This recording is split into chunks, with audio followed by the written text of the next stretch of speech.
Welcome to another edition of Mass Mats and Mayhem. I'm your host, the Outlaw LA Red. Didn't mute my mic. No, why? You didn't mute my mic. You always mute my mic. You penis, penis. I mean, I thought you were enough of a grown-up finally that I didn't have to do that. Penis. You would never make that assumption. Penis. There we go. We're off to a great start already today. I haven't even gotten through the intro yet, and all hell's breaking Welcome to Stay Cool and Stay in a Mix. Stay in a mix. What? Anyway, look, I'm the Outlaw LA Red. You can find me on Twitter at JustinHarvey75. You can find the entire show on Twitter at MMMShow75, which thankfully thousands of you have done. Don't be shy to tweet us, say dumb shit, say not dumb shit. We will respond in some fashion. It'll probably be mean-spirited and unkind, but it's all in good fun. So don't hesitate to reach out to us, or you could even email us at mmmshow75@gmail.com, or you can Instagram us now, right, Byron? Instagram, are you doing that? Yeah. I'm gonna actually make a post right now. Instagram, we're on all the social medias. So officially now, well, I don't think we're on like we're not Snapchatting. Yeah, and you can't swipe right and date us or anything like that. Ooh. Well, we should do that. Byron has some secret account that I don't know about for that. It's just the logo of the show. They get a lot of left swipes. Yeah. I'm sure we're a big hit on Grindr. How's it going, guys? What's a left swipe do? A left swipe is a no, and a right swipe is a yes. So basically, aside from all the other stuff that you do with those apps, you're basically just judging people. It's like taking the best part of that. It's the best part of the old website, Hot or Not, which everyone knows. Don't pretend you don't know the Hot or Not website. No, I definitely knew about that, but that was in like, the late 90s, wasn't it, Byron? That's a long time ago. I don't know. I read about it in a blog or something. So I'm not we used to talk about it on MySpace back in the day. But it's like basically what you do is you judge. So I'm going to try and do this to camera. So you're like, yeah or no. And then if you match, then you go, oh shit, I don't want to talk to anyone. And then you like exit out of the app really quick. But you like to judge people. And sometimes you find a really weird person you make fun of with your friends. It's a great app. Okay, if you say so. Sometimes you see someone who's fascinated with action figures. What are we talking? We're talking about your Grindr account, right? I don't know what that app is. Casey is very familiar, apparently. Yeah, your dad showed me. Hi, I'm back. I think I haven't been on the show in like a month. Find him on Instagram at Lucha Gringo. Wait, Casey, completely understandable that you've not been here. We all get exactly what was going on. We don't want to, we know that you're trying to better yourself in life by, dodging DJ when he comes on the show. I'd be scared of him too if I was you. If anyone is dodging anyone, it would be the person that came on the show after I already announced I wasn't going to be on. So you look at Twitter. I don't think he knew that. He was very pleasantly surprised. I don't think DJ follows you, Casey, so I don't know why he would. He does. He probably has me on mute, but he follows me. He told me in person. We talk on the phone all the time about stuff. I give him ideas and advice on life and everything. Like I'm giving him a lot of advice, and then he's like, Casey really bugs me. I'm like, you're not alone, dude. Yeah. So that's into that story. So for the listeners, the Sexy Star title reign was Byron's idea. He gave him. I don't believe that. Yeah. So how's everyone doing? I haven't been around for a while. The link. I'm slow. I just tweeted the link. So now that you just tweeted the link and no one knows that we're on, I want to wish a happy birthday to Paul Cross because he will not see this part of the show. At Byron Fever. What? I don't know. That's your whole intro now. Just at Byron Fever. I'm just trying to slip it in somewhere. You know what I mean? Yeah. I am not the Lucha Gringo on Instagram, but feel free to tag him in all of my pictures for the show. This episode, and we'll get to it a little bit later, pit the two Lucha Gringos against each other quite a bit because he was definitely cheering for Son of Havoc. I like Yeah, why are you calling yourself Lucha Gringo if you only cheer for fucking white people? What's up with that? Okay, first of all, that seems to be a very proven fact and a legitimate question. That well, I guess so. If you say so. It sounded like I was going to disagree. Yeah, like I didn't know where you were going with that, but No, I was agreeing with him. I appreciate everything you did with that right there. And shout out to Pizza Party Printing, creators of the Sharp Hand Joe T-shirt. That's pretty badass. Fucking right. And I got some more shout outs too, but I want to definitely shout out homegirl Angie Overkill Hill and her dope ass shirt that we started commenting on. That's a cool shirt. Yeah. Angie definitely, I think, agrees with J-Man's shirt idea that we need to step up our shirt game. I don't know who that is. And I want to give a shout out. Actually, I want to give a price check on a jackass. How long have you been waiting to do? You've been waiting like 3 whole weeks to do that, haven't you? Fucking right, dude. Look, he's even got middle fingers and shit. Look at that. Wow. We got a lot of stuff to hit today. I really do want to get into the rumors and stuff. Let me throw out the rest of the shout outs. Big shout out to, oh my God, Byron came appropriately dressed for the day in his salmon. Oh God damn it! Salmon. What is wrong with you? Or as dirty the kid says, Sal Mom. Sal Mom jacket. I mean, we. Okay, Byron, explain your obsession with pink. What is it? I mean, salmon. I like this blazer. I got it a while ago, and it keeps working. Like it never goes out of style. Did it ever come into style? Yes, that's why I have it. Byron, if you were to be one of the Usos and had to wear a pink bandana in your back pocket, it's not 1985, Casey. We're not making bandana pocket jokes. You notice how no one else is like lumping in on that with you? Hey, I'm saying it's a proven fact that a red hanky in your right pocket means that you like to get fisted in the butthole. Like, do what makes you happy, Oos. I don't care.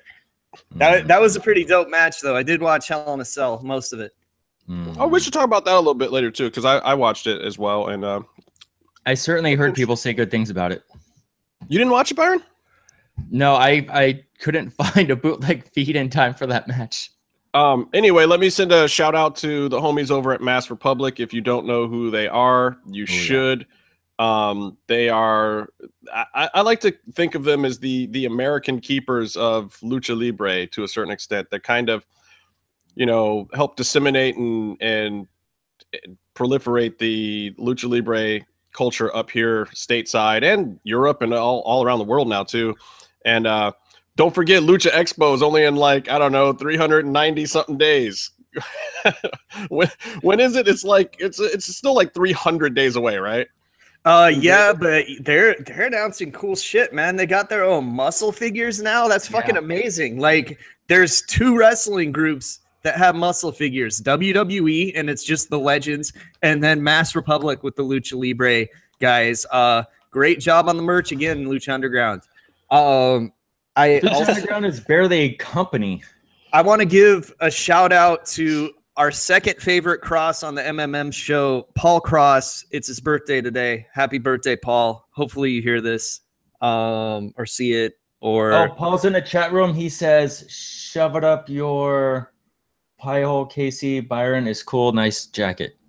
He didn't say any of those. It's what he wrote. I'm just reading words. I'm not that creative. You know what? It's your birthday. You can say whatever you want, pal. Do you today? You do you, damn it. Happy birthday, Paulie Cross. Yes. All right. So you got that handled, Byron? You did that the right way or close to it? I don't know what I'm even doing.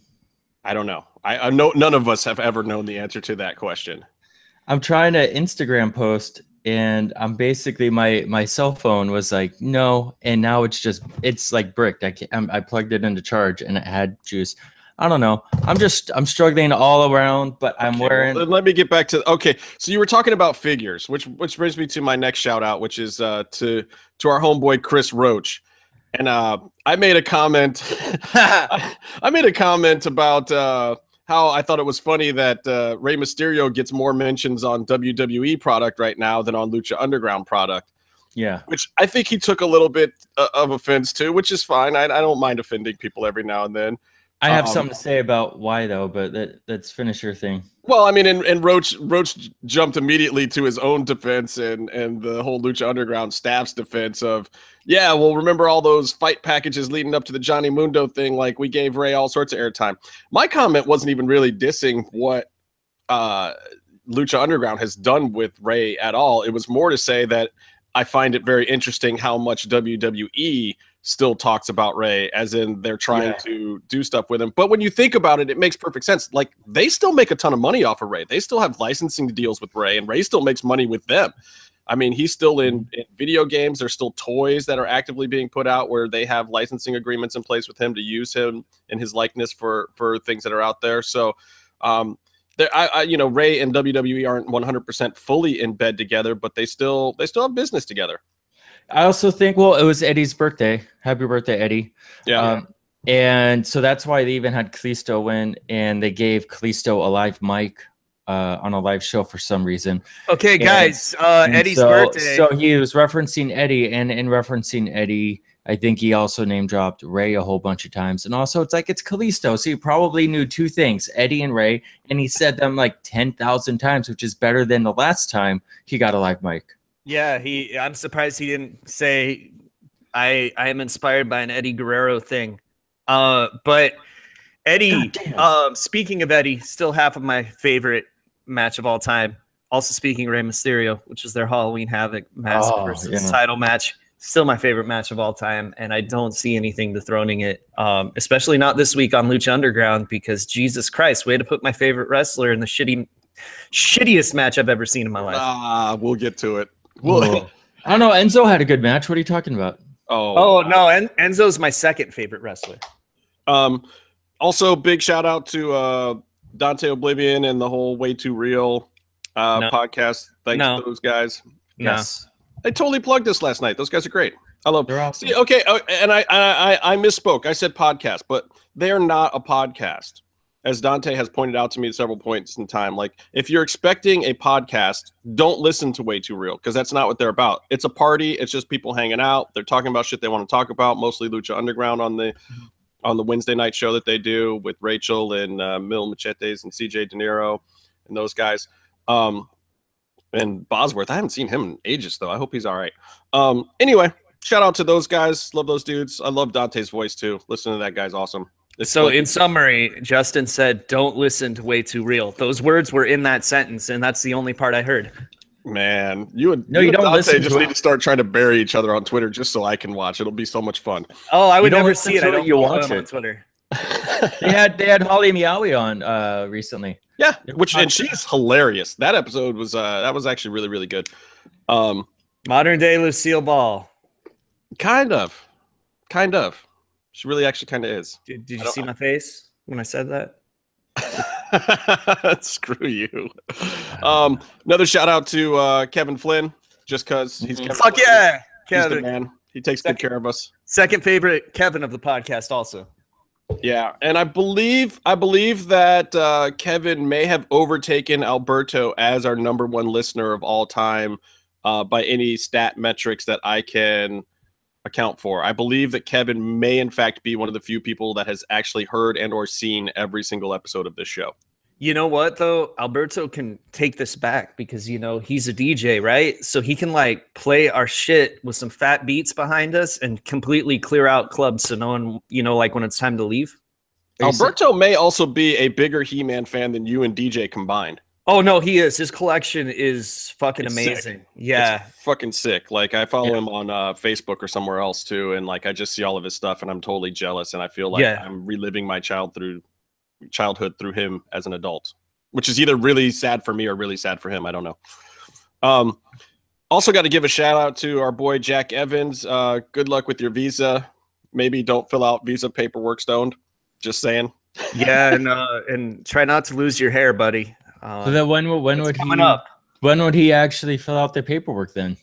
I don't know. I guess that would be the issue. That's the last thing on his mind. He is about to put his hair on the line in the crash. You know, you got to be, against fucking Bestia 666. So, which is going to be huge. It's going to be a good match. But I hope that he gets his visa issues worked out, because I know that there's certainly a lot of places where he should be and could be wrestling and making some loot.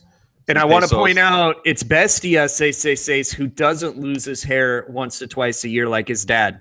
So it's not Damien, because then you would know Jack was safe. Right. Shit could happen. Can we watch? Do they have any sort of streaming or Twitch or YouTube channel with the crash? Is there a way to watch it without going there? And you become a Patreon of Conan's podcast, Keeping It 100, and they actually have the shows as Patreon bonuses that you can watch all the crash shows. So Conan made a rival company just to mess with AAA, so he can hire AAA guys like once every 2 months. 2, to get himself hired back to TNA Impact GFW. And 3, to get people to donate $5 a month to his podcast. Nah, dude. Conan's he's getting a hip replacement soon. So good luck. Another one? Yeah, and he's gonna start training and maybe do a comeback thing. And that's from the Observer, and him and Dave are boys. So I think it's accurate information in this case. Why wouldn't he? His finish was a half-assed Boston Crab. Like, he doesn't have to bump. I saw one of his huge matches against Vampiro, and he barely did anything. Dude, okay, first of all, do not shit on the Tequila Sunrise as a half-assed Boston Crab. That's an awesome move. And I think we're also forgetting how dope the 187 was. Yeah, but he's not going to do that. He's not going to do that anymore. Oh, he can do it. With a bad hip? Dude, you do it one or two more times. I'm not saying he's going to do it a lifetime of them anytime soon, but dude, I want to point out the fucking Hollywood backlot brawl from WrestleMania 12, where Roddy Piper was getting hit by cars with 2 fake hips put in. Dude, you're Superman once you get one. But you're comparing you're comparing doing whether or not something is sensible or not, and Roddy Piper. Like, he's a legend, but he's also one of the craziest maniacs of all time. Just because Roddy did something doesn't mean a normal human being would be able to get away with it. And also, Roddy kind of thought he was going to be able to jump high enough to slap the windshield, and he just got hit by the car instead. It's in his book. It's a pretty funny story. And he talked about it on his podcast, which I pretty much listened to up until the day he died. Man, it's a great podcast. I don't know if you can even listen to it now. But I'm going to mute that because my phone's ringing. Continue, Jen. Go ahead. So my last big shout out is to Thunder Rosa, aka Cobra Moon. She's just awesome. Like, she retweets the show every week. She listens. Brian listens. Like, much love to everybody over in Sabotage and the whole Cervantes crew. I mean, they've been very, very supportive. We've been supportive of them too, and the only reason we've been supportive of them is not because we're marking out for them, but because we see all the work that they put in across the board, period. I mean, Thunder Rosa's been killing it. She just did a huge European thing. She's always doing dates, doing stuff as a promoter. Like, it's crazy. Shame California lost them to Texas, but whatever. We'll have to get out there, and I think my show is going to Texas in a few weeks. Maybe I'll get out there and see something if they got something running that week. The show I'm working on now. Dude, I expected you to be so much fatter from working on that show. I'm getting there. It's a cooking show. I'll talk about it soon. But yeah, my last little trek was through the South from Memphis to New Orleans, and it was like I didn't eat very healthy, but it was funny because I got to New Orleans at the end and I started eating salads in New Orleans of all places because I didn't have a choice. You don't win friends with salad. I just want to tell that to listeners. You don't win friends with salad. Sorry. That's it. So let's move on to the stuff I know people really came here to talk about, or hear us talk about, or maybe talk about themselves. You hit us in the chat room. Hit us on Twitter. They want to watch us say words. Byron, what was going on with this screening? What's this screening about? There's a screening. It's in 4DX. It's basically you're gonna watch. 4DX? 4DX is a special type of high definition screening. Basically, it's the first of its kind, and it's just one of the latest really good picture technologies. I mean, it's just the next one. Byron, so this is better than Byron is wrong. 4DX has all kinds of weird effects like moving chairs and fucking smells and So like it's like water effects. 4.5K and a little brighter. Dude, it's like when you go on Shrek 4D at Universal Studios or the much missed Terminator ride. Like shit's happening, you're moving. So this is like one of those ride things, right, where your seat moves a little bit. So the seat's gonna rumble during Lucha Underground. If Mil Muertes farts or something, like your chair rumbles. Yeah, dude. See, that's the thing. I hope that the smell technology actually takes the fans to that corner that smells like doo-doo that's over by the fucking temple. You know, Pooh Corner. So here's one of my questions about this before I get into the ticket thing, which I want to address. But so this isn't something that could have possibly happened overnight. Like you have to prepare a 4DX screening, and there's things that go into it, right? So how long do you guys think this has been cooking? Shit, I don't know, because movie theaters program them pretty quickly, but it depends what effects you're getting hit with, right? Like, have you been to the ones? It's happening. I don't know why this would be happening right now. Like, what do they get out of it? They're not selling tickets.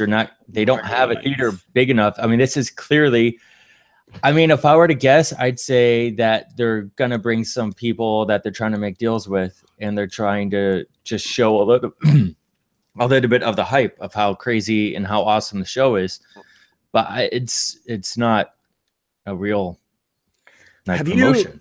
Have you ever done a D-box, Byron, like at the Chinese theater, how they had the D-box seats for a while? I don't think they still do. It's kind of like that, but those were fairly easy to program. But it sounds like 4DX has way more prep put into it because there's a lot of other effects, depending on if they use them all or not. I don't think they're really going to do much more than maybe a rumble for like the sub channel. But why would they have, like, I get the screening they did. When the one Justin and I went to, it was like they showed Ultima Lucha Tres. No. Yeah. Oh, the finale? Mm-hmm. Yeah, we went to the season. Yeah, but that was also projection quality wise crappy. I mean, you're basically projecting video on a movie screen. It was like one of those things, like the pre trailers when you go to the movie theater. Yeah, it's like that kind of quality. Like quality wise, this should be 130% better than any screening of Lucha Underground so far. But why? Why is well? I'll get to the why. I mean, there could be a few reasons. First of all, this isn't the kind of thing that you just do overnight. You don't become the first hour-long TV show screened in 4DX overnight. But that doesn't necessarily indicate all the things that I've heard people saying. It doesn't necessarily mean that there's some season 4.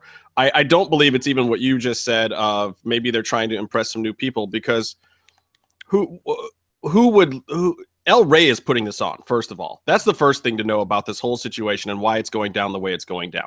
El Rey is doing this. It's not Lucha Libre FMV. It's not MGM. It's not factory made even. It's El Rey Network that is putting this on. So that means one of two things. Either El Rey or Univision, their parent company, wants to display this technology overall for their overall products, or it's geared towards advertisers. People who think that this is geared towards investors and whatnot. There's nothing to invest in on the Lucha Underground side from the network side. The network buys the TV show. They pay a certain amount of money for it to be made. Now, you might invest in the network, but you would never invest in one show of a network if you were investing through the network. There's no money to be made there. There's already ad revenue coming in, and people need to start understanding that is the business model of how this works. And that Lucha Underground itself, the name Lucha Underground, the word Lucha Underground, is not a wrestling promotion. People keep trying to describe us in wrestling terms, and you just can't. And every time you do, whether you're Dave Meltzer or you're some idiot on the web, you're just gonna be wrong. stop describing this show in any fashion as a wrestling company. It is not WWE. It is not GFW or TNA or whatever the hell name they're going by. It's not Ring of Honor. It shares no comparison in business model to these things whatsoever. And people have to get that through their thick skulls. It just doesn't. So that being the case, hey, folks, let's explain how TV works. This is a promotional event from a network. Okay, so either they're trying to do something for the network, or maybe they do still have some interest in Lucha Underground, or this was just planned a long time ago, or we're getting towards the end of the year and you have what's called a budget burn-off, which means you do have a little bit of money left. It's not enough to put completely towards a whole show. You start putting it towards specials or promotional events or things that might get advertisers interested, things that let people know that you care about your product. This is what you do with your money that's already been earmarked to be spent by the end of the year. So maybe there was money left in the Lucha Underground promotional budget because of the hiatus or this, that, or the other thing. There's lots of reasons why and how this money could be getting spent, and they don't necessarily have anything, sadly, to do with the future of Lucha Underground. Now, it's not a bad sign by any stretch of the imagination. Anytime the network is putting money in or doing something to promote or hype any of their products, that's not a bad thing. But you also look at Dusk Till Dawn. They put a lot of money into that show right up until the last minute, you know, and they still want to do stuff with it, and they can't because of the price, which I'll get to shortly. But this being an El Rey thing, also, people need to understand that this is why tickets didn't work the way they wanted them to work, okay? This was not from everyone who's been invited to Lucha Underground things in the past. That is from the MGM guest list. MGM was the one maintaining that list because as a part of the TV show, they want to have hyped up audiences. They want to have good crowds. And if you look at the way that this whole thing was announced for this 40X screening, it wasn't announced originally by Lucha Underground or EB Dub or DJ or Vamp or any of those guys. This wasn't like a signing or something that was part of the product itself. This was coming from network, and then those people tweeted it after the fact. In fact, some fans even had the information probably before some of the MGM and product Lucha Underground people did. This is a network promotion. Now, that screening that you and I went to, Byron, was also a network promotion, but the network asked MGM, like, hey, how do we pack this thing out with the right people? We have execs and other people coming. We want them to get a feel of the real Lucha audience for this screening. So those people, they took the guest list, the MGM guest list. They took that top tier of it that we all know exists, and they sent invites to those people. And they also did it differently there. It was through email, and then eventually it got posted. But, you know, it was a different process. Now, for this one, you had to email El Rey directly. Same office that did that screening we went to, by the way. And that office is through Univision here in LA, I believe.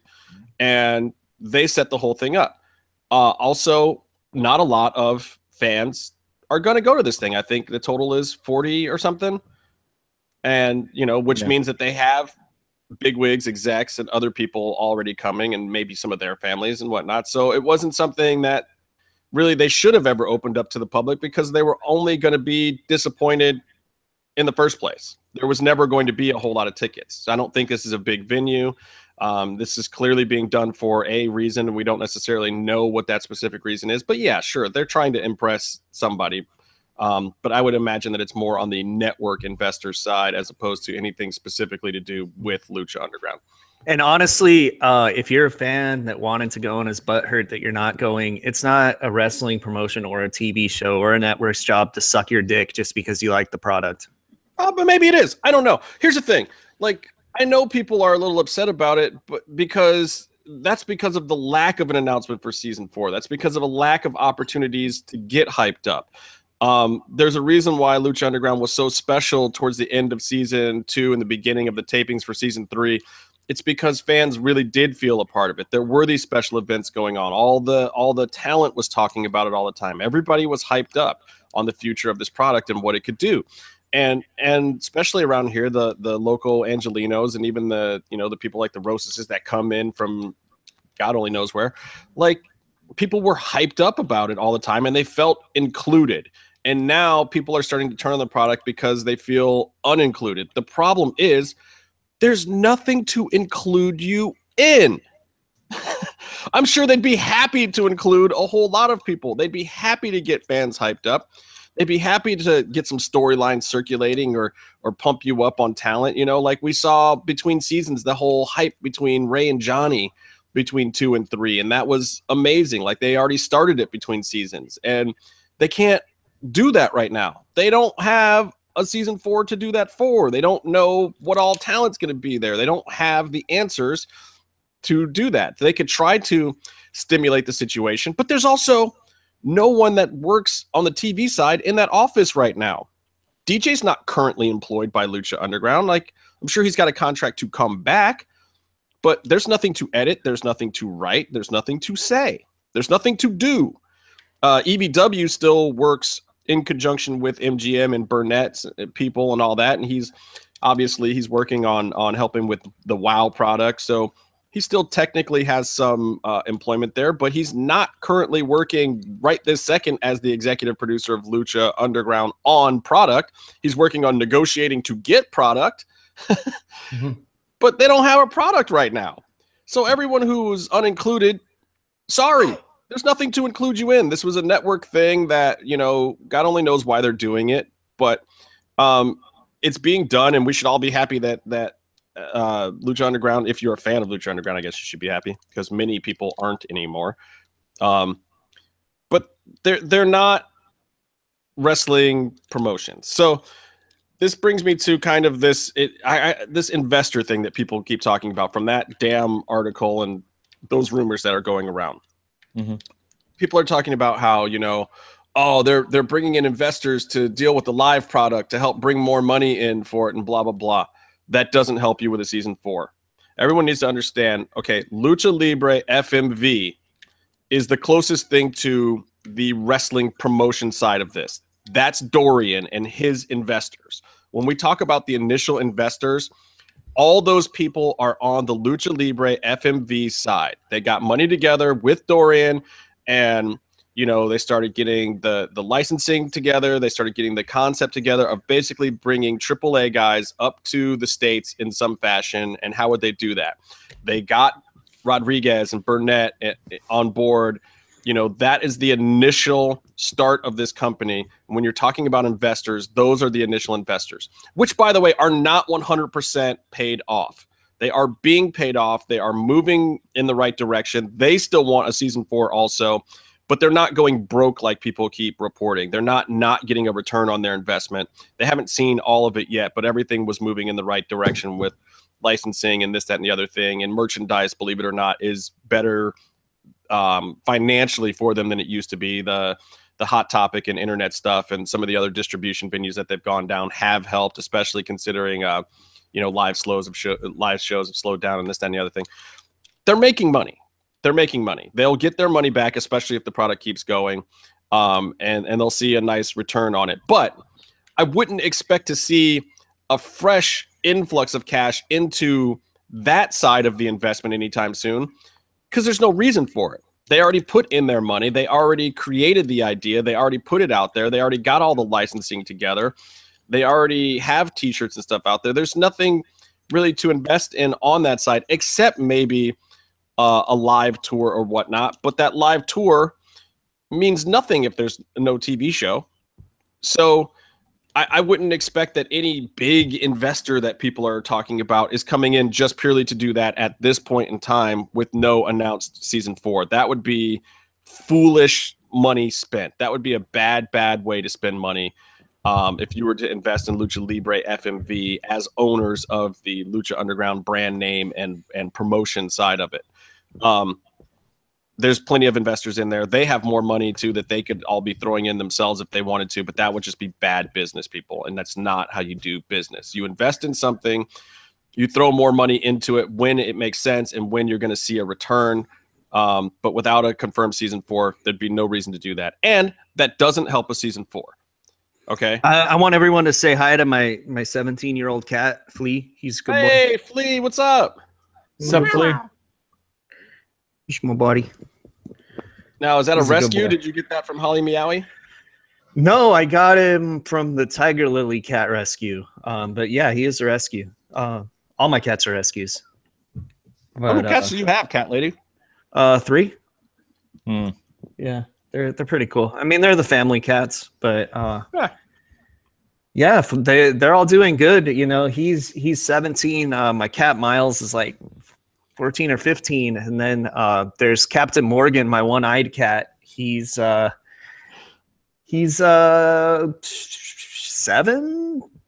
I want to say. Everybody loves a pirate, Casey. Yeah, dude, he's named after, like, everyone's like, you know, Captain Morgan doesn't have one eye. Well, you know what? Pirata Morgan does, motherfucker. You're still pushing that, aren't you? Yeah. I mean, he was already named when we got him, but I'm just going to lie and say he's named after Pirata Morgan until I die. So there we go.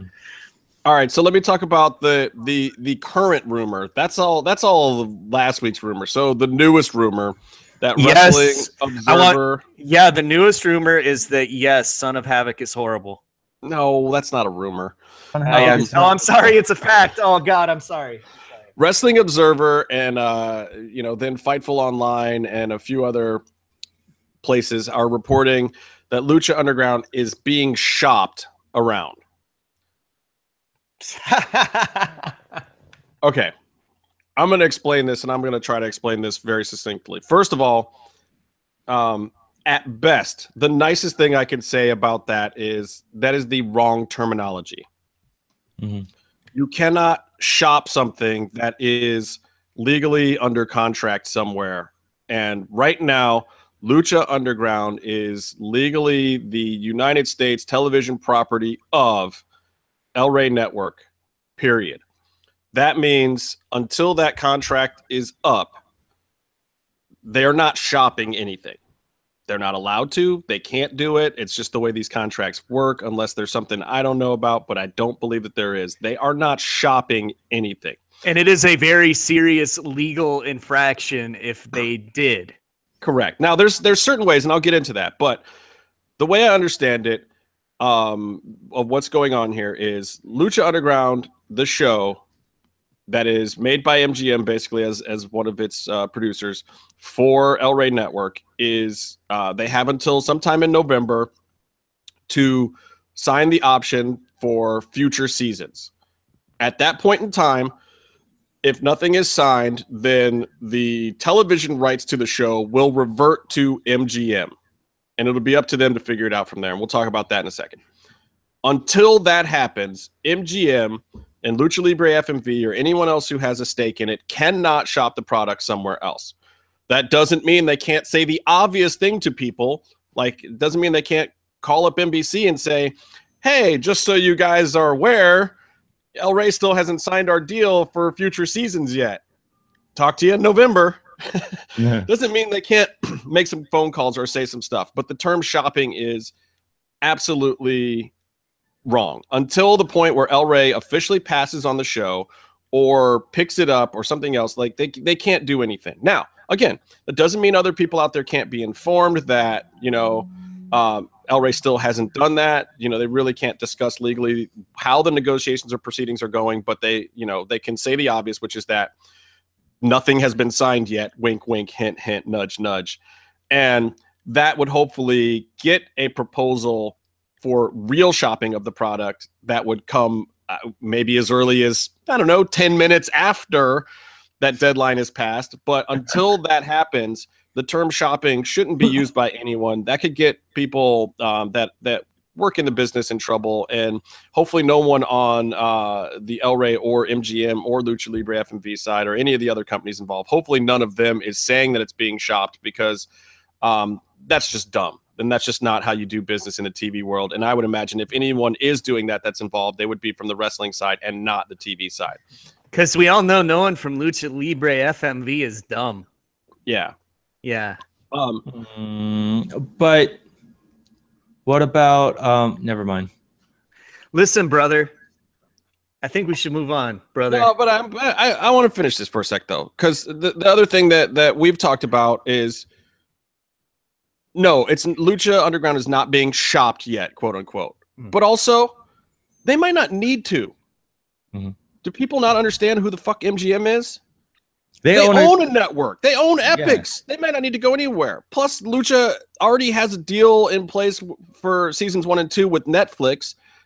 You know, there's already venues there.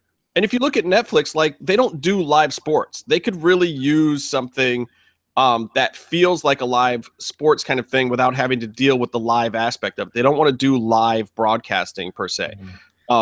I think my biggest issue with the Netflix thing, and you guys can tell me how you feel about it, is I don't think that you could dump Lucha Underground onto Netflix for new episodes in a binge fashion that really works. I feel like the live product of wrestling, even if it's taped, you still need that social media presence. You need that people talking about what's current. Like, you can't dump that much storyline at once. Maybe I could see them doing 4 episodes at a time, but I couldn't see anything more than that. Like a 6 or 12 would be too much. A whole season would be absurd. Plus, then you'd be waiting well into 2019 or 2020 before you even had new episodes of Lucha Underground out there. And what would be the effect of that? Well, I have a suggestion for you, Justin. The Chelsea Handler show releases things weekly. Like, it's not a binge thing. They could do that. But I want to talk about Epics a little bit, because a lot of people are like, you know, probably right now, what the fuck is Epics? I don't get Epics. Yeah, you probably don't. But Epics, like Netflix, you can get it online with a subscription service. So if Lucha Underground ended up there, either, is it? How much is it? It's not even $10 yet. I haven't even looked at it, but you know, it's pretty comparable to the other stuff out there. You could cancel a WWE network and then get Epics. I mean, I spend $5 a month on Wrestle Circus. Yeah, you know, it's like you're spending another $5 or $10 just, even if Lucha Underground is the only thing I'm watching on Epics, would not hurt me at all. And Epics actually has some good comedy specials. They're getting into a lot of new shows. Like, I see billboards for some of them around now. So they're really pushing the network, or trying to. They get some pretty good movie deals. They do cult movies a lot, and they actually make some pretty good choices. So it's a lot of the good stuff they do is similar to the good stuff El Rey does, actually, except that El Rey you can't just subscribe to. Like, Fubo.tv looks like shit, and people subscribe to that just to see Lucha Underground. So Epics, they could stream it in HD and it would look good. I think Paramount Network might be a good place too. I mean, I know Spike has been in and out of the wrestling and Ultimate Fighting game in various fashions forever, but I think Paramount Network could be a spot, even though there's issues there. But I don't know. Hulu could be good. Even Amazon, some of those other over-the-top services. I feel like Lucha Underground might be a really good wrestling show to be the first regular, you know, over-the-top service kind of weekly show, like where that's the main place you find it. They better hurry the fuck up, because Crash has a pilot that they're shopping around for that very idea, and they're actually really shopping things around and really able to shop things around. Yeah, but who really gives a shit about them and what they're shopping around? I mean, no, I wouldn't discount it at all. I would not discount it at all. I think the main issue that those purveyors are going to have with the Crash is the infrastructure. Like, they don't have the same kind of built-in TV infrastructure that, like, you know, and I think I misspoke. GFW has, or I don't think they've done the pilot yet. They just want to, but I think they're looking for money to do the pilot too, so that they can do it right. Yeah. I think that's it's at. Yeah, but if you look at some of the vignettes they've been shooting for online, like the one that they did for Bestia 666, Lucha Underground look and quality 100%, and it wasn't skipped. Right. Yeah. So they're ripping off a look that's already been done. Right, but they did it. It looks good. Yeah. I don't mind a rip off if it's done well and it's entertaining to me. Like, it's like, look, I like Muse. I thought they were a Radiohead ripoff when I first heard them, but now I kind of like them better because they're doing the stuff that I like, and they're doing more of it, and they stay current doing it. Yeah. I mean, if somebody can do that with a wrestling product, I'm not precious about my, you know, indie cred like I was when I was a teenager anymore. It's like, I don't care if a band breaks. I don't consider someone a sellout for taking a good idea and expanding on it and making it better and keeping it going when somebody else had a good idea and then didn't keep it going, especially. And if that happens with Lucha Underground, and if the Crash turns into the next best version of Lucha Underground, I'm not going to be mad, because I like that kind of product. I like that kind of style. I like those storylines. I like those workers. You know, and I'm not afraid to follow those workers somewhere else. Now, I really love what Lucha Underground has done with the product, and I think that they have all the right people there to keep making it a great product. So I hope that they are the ones that continue, and I hope they shut down a whole lot of this other shit. You know, you've even heard Ricochet recently talking like he hasn't even completely given up on Lucha Underground now. He's even saying maybes. Like if the season 4 thing comes around now, like I doubt it, but it's still even to hear him waver and come back to the fold a little bit is surprising and tells you a lot about what the product really could be. Well, Ricochet, he's not dumb. I mean, he's trying to find the best deal for himself. And you look at like, just if you're gonna do a little bit of comparison on where he might land in WWE, we would compare him to Neville, right? And some people might compare him, I'm not gonna say who, to like Finn or above. But Neville is like in the middle of like the best treatment he's gotten from them on the main stage, and he's still like rumored to be walking out. Maybe he is, maybe isn't, maybe there's a conflict, but like it doesn't look good. Like it doesn't look like a smooth sailing sort of road for Ricochet. If Ricochet can show up in NXT and get the kind of pops that like Finn Balor and Shinsuke and Bobby Roode even have gotten in that room. You saw how fast Bobby Roode moved up. I mean, he was there for a while, but it was just like, hey, Bobby, come in here, do your thing. If your thing gets over, you're made guy. That's different, though, because Bobby Roode was a main eventer champion on another show. Well, but that's what I'm saying. That's how Ricochet is acting. Ricochet is acting like he's coming in at that level that Bobby Roode came in. Bobby Roode came in with like 16 years of experience, having been a champion in a lot of other places, putting in a lot of TV time, having his stick work together, having his in-ring performance down for whether or not you like it or not. He had his whole gimmick down, came in, WWE refined it a little bit, gave him some good music, and boom, done. You know, there's a huge difference that we're ignoring, and it's that Ricochet is a good wrestler and Bobby Roode fucking sucks, but it doesn't matter in this company, so I don't know why I just brought that up. Well, exactly, but he's over. But it's the presentation. It's, you know who the Bobby Roode character is. He could go out there and as a champion, he can go out there and do the 15, 20-minute promo that gets everyone into the story and lets your opponent come in and do your interaction to further the angle without doing another match. That's a very important part as being a champion, as being someone who WWE invests in. Well, look at it. It's like what got Ricochet over in Lucha Underground? It was A, his in-ring work. B, he had a great foil in Johnny Mundo, and C, Krista Joseph, and D, and Conan. Guys, come on! It was his awesome promos, his awesome Cactus Jack promo skills, right? Where they didn't even let him talk for the first year. But that's the and it's not. I mean, we've seen him do promos in New Japan to varying degrees, and I'm not saying he's not getting more comfortable, getting better at it, but that's unproven. The whole Ricochet in the ring, whatever he's going to be in WWE, is not known yet. Well, and if he could get to a Finn Balor level, like Finn's not great at a promo. We all know he's not great at a promo, but he's functional, he's serviceable, and his in-ring is really entertaining, and he's got great gimmicks, he's got good music. Like they're gonna have to give him at least that level of treatment, and he's gonna have to put in some time on the stick. And I mean, look, I'd love to see the guy succeed. I really would. I think he's a great in-ring performer, and I think that with the right honing and storylines, that those performances can be all-time great performances. But no one's going to remember them as all-time great performances until there's the right audience, the right gimmick, and the right guy across the ring from him that makes it all come together. And he's going to have to work a promo to get there. It's just that simple. I mean, personally, I think Lucha Underground has given him the best way so far to show off his ability and to get over. But and also he's testing the market of what that's created for him. And he should, but he also shouldn't disrespect that is the place that it was created for him. As big as he was in New Japan, there's lots of guys that have been big in New Japan and it doesn't translate to America.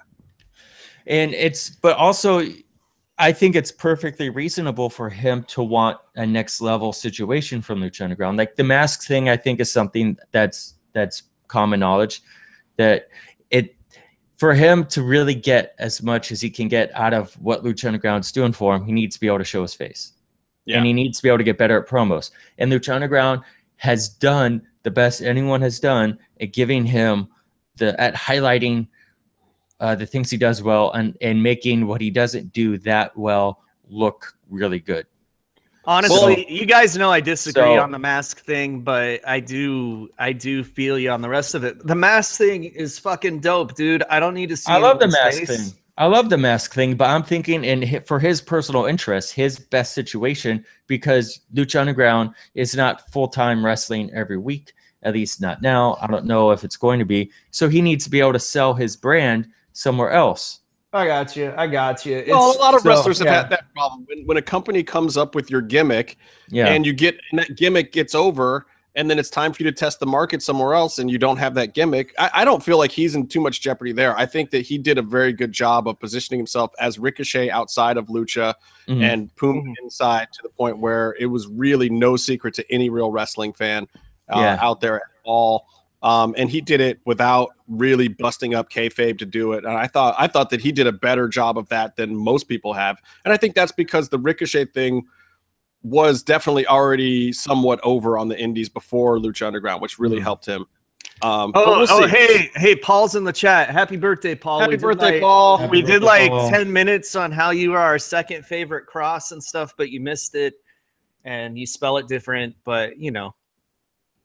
All right. So I just think, to sum it up, where I'm coming from is, I think that it makes sense for Ricochet to see the current landscape of things and see the appeal. If with how the stock on some people seems to be plateauing or dropping in WWE, and how we're getting closer and closer finding out if Lucha actually will exist for a season 4. Yeah. Then now he has a real Lucha thing to actually consider. Well, and maybe not even so much consider, but to say publicly that he's going to consider to try to get his position better wherever he does end up going, which is just smart business. And I'm glad, but that's what I like. I want to see him do smart business here to put himself in a good position to get the kind of help and money and contracts that he's going to, I want to see the guy succeed wherever he goes next. I just, my shitting on him had a lot to do with him shitting on Lucha, which I just thought was stupid to a certain extent. It's like, no, play it up. Play up that you're this star from Lucha Underground. Don't play up that they're holding you back. Play up the fact that they propelled you to new heights, and that anybody who's coming for you next, whether it's them or somebody else, should be paying you a shit ton of money. I think you're trying to do play. It was a bad play. I think he was trying to do, sorry to interrupt, controversy creating cash, which is a quote I like to use a lot in DMs. That can work too, but at the same time, he's forgetting the part where you have to hype yourself up during that controversy, where you want to come out looking a certain way. You don't want to just come off. It came off whiny, and that's just not the look. Okay, so let me finish the business side of the thing, and then I want to take 2 minutes. I'm not going to interrupt you for 2 minutes. Go ahead. Which is amazing. This is going to be the best 2 minutes of the whole show. Anyway, so here's the thing that I want to talk about, and it's a shame Byron's leaving because he knows a little something about this too. Television budgets, how this all works, why this thing is happening right now with season 4, because people keep not understanding it. So I'm going to explain it, and I'm going to make it as clear as possible. Typical cable television budgets basically run where you spend, I don't know, $125,000 to $250,000 an episode, somewhere in there, maybe $300,000 an episode, maybe all the way up to $350,000. And what you get in return for that is a product that is supposed to get a number, that is supposed to do a certain amount of ratings number. Now, in this day and age with over-the-top services and whatnot, it's getting very back and forth and weird. But you're looking, your average cable shows that are in the top 25, they're getting somewhere between a 0.8 and 1.5 to 2.0 overnight ratings. And 2.0 is super duper good. Anything in the top 25 is above a 1.3 overnight. And Lucha Underground, for the kind of money that they're spending per episode, needs to justify trying to get one of those numbers. That's what El Rey is looking at right now. That has to be what they're looking at right now, because that's what makes sense. That's how they get paid. That's how the advertising revenue comes into them. So if Lucha Underground's not hitting that number, then it makes it difficult for El Rey to say, well, we want to give you that amount of money or whatever that they want to make the show, if that's not coming back to them from ad revenue. But they're a small fledgling network, so I guarantee it's not. And it doesn't necessarily have anything to do with Lucha Underground. It has to do with the fact that not enough eyeballs are on the network, period. So this becomes a problem with them with cash flow. This became a problem with From Dusk Till Dawn. It seems like it's an issue for them with Lucha Underground. It's nobody's fault. It doesn't mean that they don't like the product. Doesn't mean that they're trying to get rid of the product. It just simply means that it's a cost-benefit analysis for the amount of money that they get from their advertising. And you guys have seen the Lucha Underground numbers. We're not talking twos here. We're talking, low ones for the overnights. It's not bad, but it might not be worth a certain amount of money. Like my last show on Discovery, it had to make sense. It was on Motor Mondays. That's a big night for Discovery. It had a certain budget, which I can't say, but I know what it is. And that was in the top 25 the first couple of weeks of Monday night programs. And I'm talking like up there with Diesel Brothers and Raw, and like, was in the top 15 of those shows. And they're still on the bubble about it. They still don't know if that's enough money for them at Discovery Channel. That's just how it works. Like they paid a certain amount of money per episode. I won't say what the number is, but it's between, 150 and 300 an episode. And for that, they need a certain return. And you're talking about shows that are getting those numbers and getting in the top 25 being on the bubble. Of course, Lucha Underground's on the bubble. El Rey has to look at it very, very closely and say, what are we getting for the amount of money we spend per episode? Does it drive enough ad revenue to this network for us to continue giving them this amount of money? Or let's ask the question, can they do it cheaper? And also, I want to say that if Dave Meltzer reported your budget, he would say you were doing $500,000 an episode. Of course he would. And that's not the case. Like, I'm not going to say what the Lucha Underground numbers are, but I will say that it's not wrong for El Rey to be asking that question. It's not wrong for them to play out this contract until the very last minute to see if they can get a number that is more manageable for them. It does not mean they want to get rid of the product. Everybody over there cares deeply about the product. It's been a flagship for their network. It is something that they can base other programming around, but they have to see what that's going to lead them to. Like they tried launching these other shows. They tried promoting during Lucha Underground and using Lucha as a lead-in show to see what that would do for these other programs. I don't know the results of that, but maybe that didn't go as good as they wanted to. Maybe they're not seeing how they can monetize it on that end. And again, people say that this means that Lucha Underground's a failing wrestling company and this and the other. It's not a fucking wrestling company. It doesn't mean that at all. It means that it's a network television show, and they have to figure out how to position that show to monetize it just on the network alone. They have ad buyers. They want to get those ad revenues up, which is hard for every network right now with the amount that people are cord cutting. They have to figure out how much they can spend on a show to do that kind of thing. And if they can't afford it, then they just simply have to make shows that they can afford to make, which is why Dusk Till Dawn is still not even officially canceled, but completely just sitting on a shelf. It was a really expensive show for them to make that wasn't getting like, Walking Dead kind of numbers for the price that they were spending to make it. So they either have to figure out how to streamline it and make it cheaper, which they did in the last season by revolving characters in and out so they weren't in entire episodes, by streamlining the storyline, by going to a little more Monster of the Week format, without these big arcs that require more time on the big sets. They did some of those things that are obvious to people who work in TV with Dusk Till Dawn that are not necessarily obvious to the people at home, and you don't want it to be. And MGM's position should also be, we want to make a quality show. They want to get paid what they get paid to make that quality show. So there's no way in hell El Rey's going to come at them and say, hey, can you guys do it for this number? And MGM's going to be like, yeah, sure we can. They're going to be like, hell no, we make a quality product. We're making the best show on your network. It takes this amount of money to make it and to pay all of our people and to pay the talent and whatnot. Like, do you want to see Lucha Underground with no band, a smaller roster, less producers writing great storylines, a different venue, switching from that location? Nobody wants to see Lucha Underground with that shit. Everyone wants to see the Lucha Underground they've been seeing. So everybody should hope that MGM and El Rey get close on a number. Doesn't mean that there can't be some cuts. I'm sure that the guys over at MGM can find a way to streamline a little bit.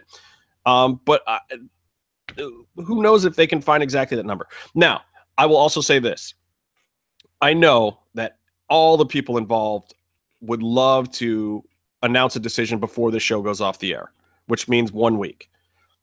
That is not when the deadline is, though. They're not under any legal obligations, and the suits that are involved, the money guys that are involved, may not give a crap about the promotional side of this.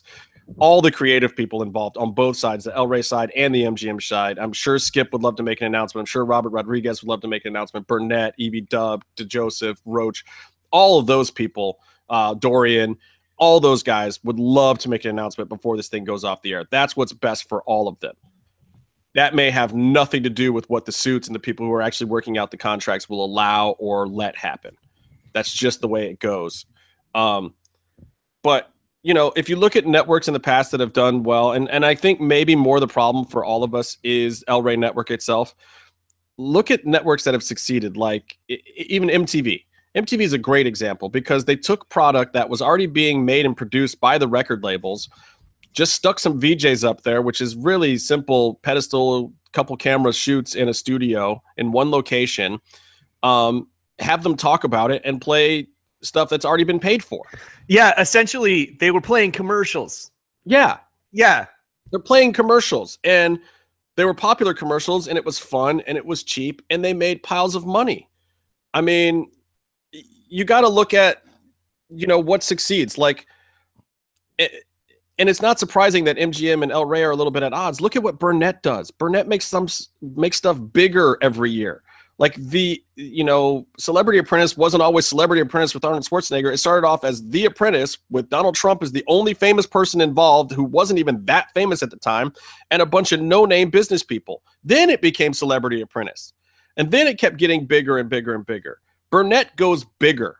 Burnett doesn't go smaller. Asking a Burnett production to go smaller is insane. It's not what he does.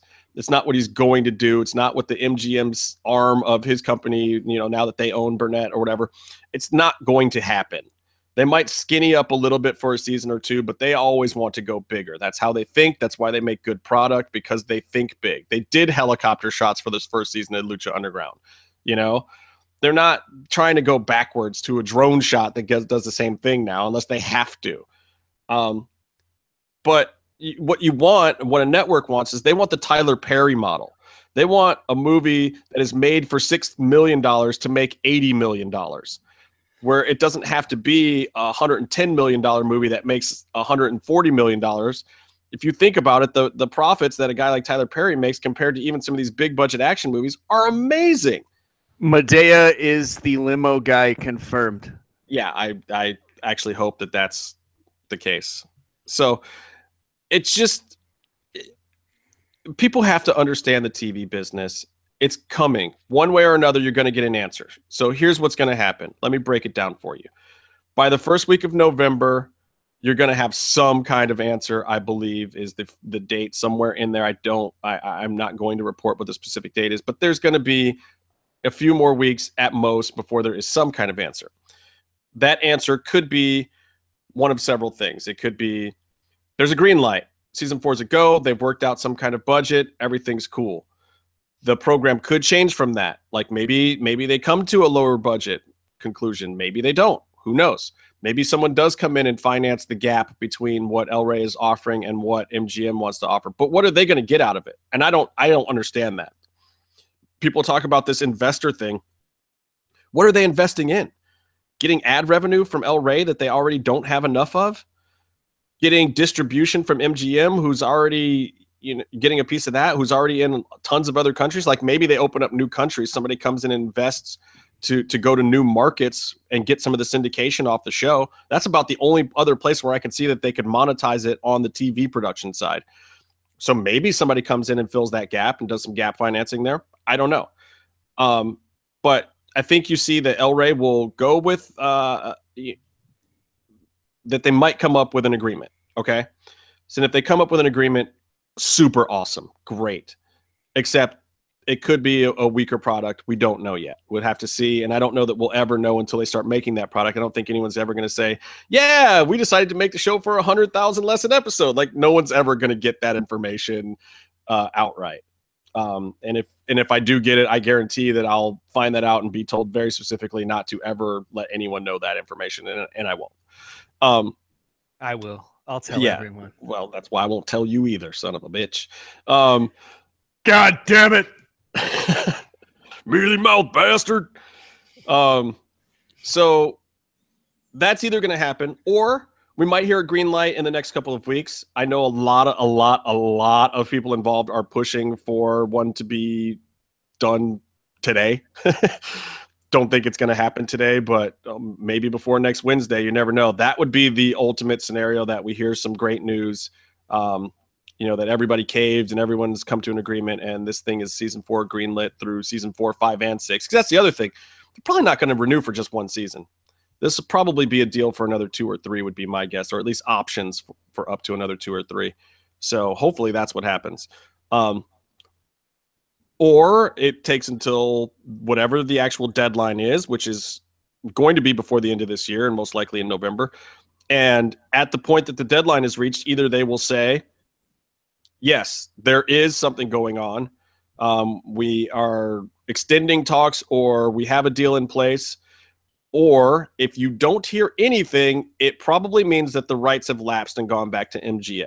If you hear nothing in November, that means that what happened is MGM is going to tuck it back in their pocket. They are going to start shopping it, and then we'll hear after they have some news.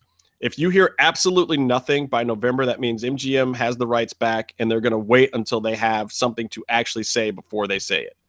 Let's hope that that's not the case, because that's going to leave everyone on the edge of their seats for a lot longer. But look, MGM likes wrestling. I believe that even if El Rey Network does not continue with the show, that the show will probably get at least a few more episodes somewhere, that they will try to do something with the product. Maybe they do a short 6-season run, just the flagship, try it somewhere else. Maybe they try an online distribution model, or maybe they try to put it on Epix or someplace else. I believe that it will still get another shot, though I think that that would also look very, very different, because I don't know that they're going to want to put a whole lot of startup money into it unless there's a network behind it. I'm fine with them shit canning the band. I know that was like one of the things that you mentioned for budget cuts. I would be fine with that. They've except for when they had Voodoo Glow Skulls. That was pretty fucking amazing. Well, but it is maybe an element where they could skinny up a little bit, and maybe they could go with a slightly smaller roster. If they're staying at an hour-long show. Who knows? I mean, they're going to have to probably go with a slightly smaller roster to a certain extent, because they're losing some of these guys. And the other thing that makes it a little bit cheaper is probably less international talent. Less visas, less flights, less hotels. Yeah, so I hope all of you enjoy Big Brother, the wrestling show. We're going to have a bunch. Johnny Fairplay is going to get a snake mask and shit. And then that dude Eddie with the one leg is going to be El Bunny. Well, I mean, a lot of people complain about how there's not as many luchadors in season 3 as there were in season 1. And we know that's Dorian's fault. But yeah, the fault of that is AAA, because where else are they going to get luchadors from because of their deal with AAA? Yeah, not CMLL. They're going to be, and Conan's certainly not going to give up anybody at this point, except the guys that are already under contract to come back. And they get awesome guys like Daga and Flamita. And there's still a lot of good guys in AAA though. But then they get someone and they showcase them, and then something messes up. Well, but here's the thing. I think they're going to have to be very specific with who and how they showcase those people in the future too. It's like they're going to have to pick 1 or 2 stars up. Like you bring up a Daga or something, but then you make a star out of them. Or you just have guys do a cameo. They come in for however long Blue Demon was around. Like they do one program and they get out, which, they could film all in one weekend, so they don't have to worry about visa issues the next time. Like do a 3-match program with a guy, bring up Psycho Clown for a day. Who cares? Well, you could bring him in for a week, get 3 matches out of him, have one be a barn burner, and then shoot promos for him and have him for half a season. Exactly. Like, I mean, that's kind of what they did with Ray. It's what they should have done for the Lotus Triad, for WWE's Black Lotus Triad. I think they did really good getting what they could out of Lotus Triad, because those girls were wrestling in Vegas the day before they got here too. I mean, they squeezed them into an already packed schedule that they had going on, which I thought was amazing. I'm glad we got them at all. But Casey's not, because it involved his boy. All right, let's talk about the episode. Have you been looking at the chat room? Anybody in the chat room got anything that they want me to address about this? Anyone got any specific questions? Why did they remove Casey's "fuck you Havoc" chant? Because they're assholes. Thank you for asking that question. Well, we're going to talk about it because oh God, I have so much to say about the last Luchadora standing match. I really do. all right, well, let's get to it. I mean, it's the first thing. Let's talk about Lucha Underground, Ultima Lucha Trace Part Trace. Okay, so the most interesting thing about this match, which was pretty much effectively dog shit on TV, was it was kind of fun in person because it was even worse dog shit in person. Basically what happened. Okay, first of all, you know when Sexy Star hit Taya in the head with the wrench? You guys all saw that, right? What you didn't see was that did you watch the episode? I thought that was cut out. It's not cut out of the episode.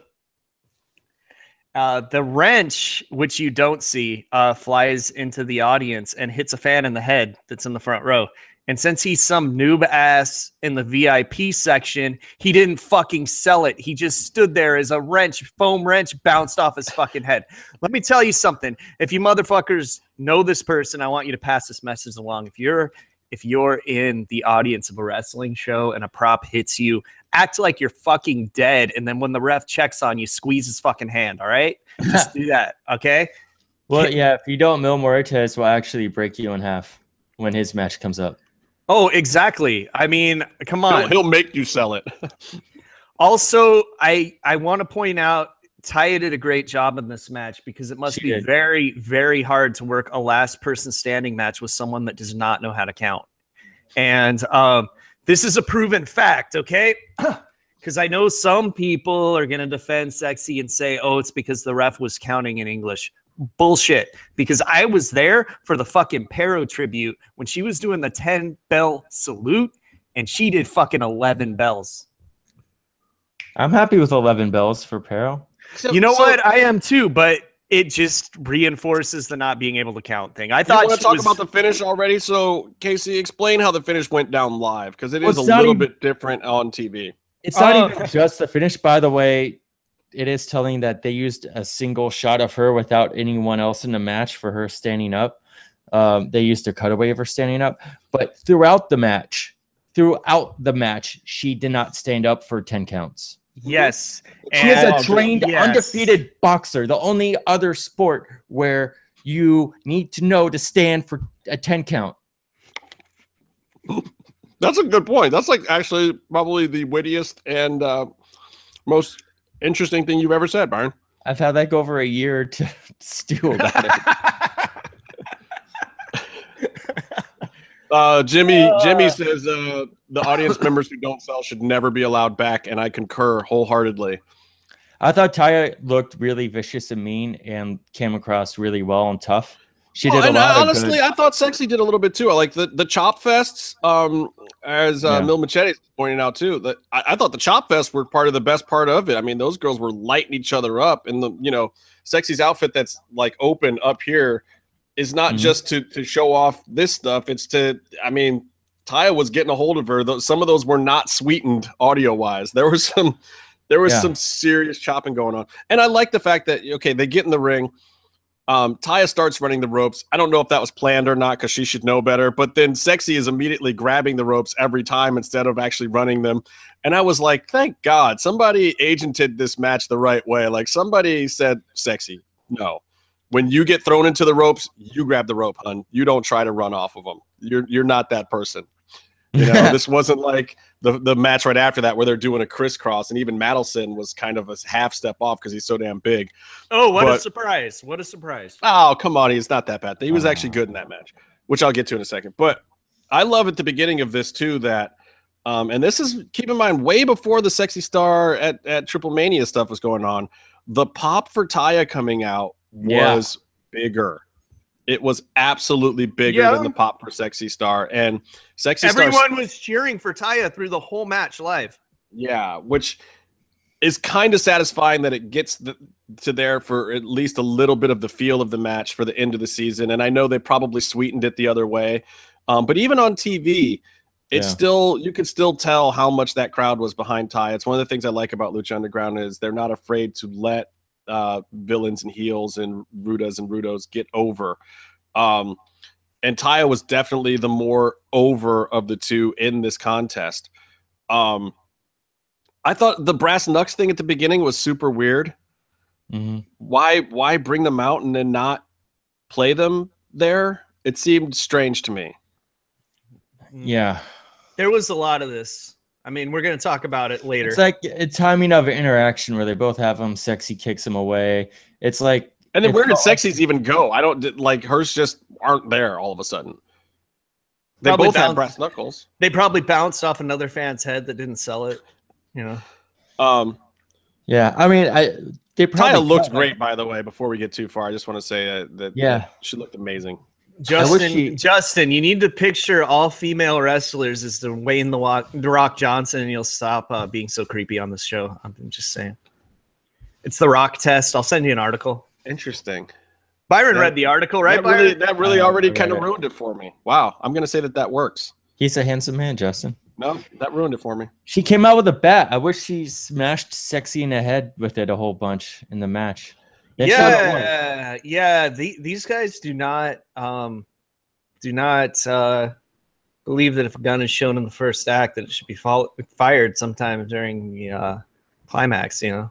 But whatever. No, they don't. Well, so here's my question for you, Casey. Was that when Taya went Ric Flair red? Was that hard way or was that a blade job? Because she did it. It was like high hairline. I think she blades a lot. I think she bladed, but I bet she bladed. Yeah, she's done it before, has she not? And a lot of women when they do it, they do try to go high hairline because they don't want all the scar tissue on the forehead like a lot of the men do. Because it was up there pretty high. But I didn't, where we were sitting live, you know, when she did it, it was over the side edge there by the hard camera, by the announce table. So I couldn't see it live either. I didn't know, which is great. Which is great. Actually, someone bled on Lucha Underground. This might be the first time someone's bled on Lucha Underground where I didn't know for sure if it was hard way or blade. Yeah.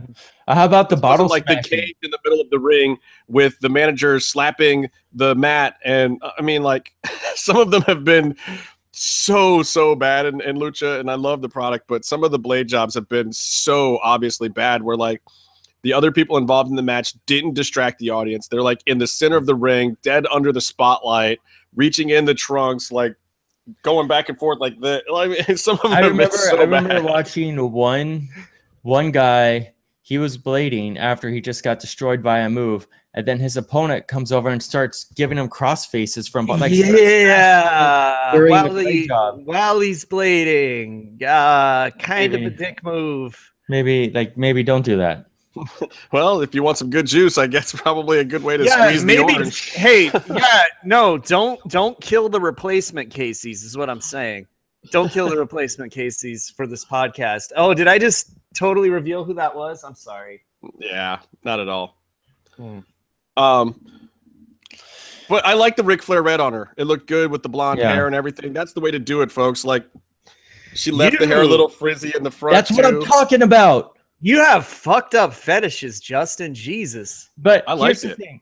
One. I'm not gonna lie, I liked it. It worked for me. That's how you do it. Taya showed up to have a blood feud finish. Like she showed up and had the passion and the warrior mentality. It just went after it. It was screaming and yelling, and it was as violent as she could be. Right? She's done this before. She knows what she's doing. But they threw a bottle smashing spot in here, which they did. Ultima Lucha is like one show, and the other women's wrestling match had bottle smashing gimmicks and better bottle smashing gimmicks, to be quite honest. Like, yeah. So like, why? What was it? So she could blade? Because that's what they did last time on the match. Like, wow. Hey guys, you know what's pretty crazy? What's that? You guys, speaking of Lucha Underground, I'm playing WWE 2K18 while we're recording the show, and there is an entrance in the Create an Entrance called Strickland that is clearly Killshot. Wow. He does the little point and fucking everything. But you know what? He also does the Prince Puma little hand raise at the end, too. But he rips off Puma. Oh, and he's doing the fucking thing in the corner where he talks to the dog tags. Jesus Christ. That's funny. I wonder if there's like a Pentagon one hidden in here. Casey's so 2K18 is actually working and functioning for you?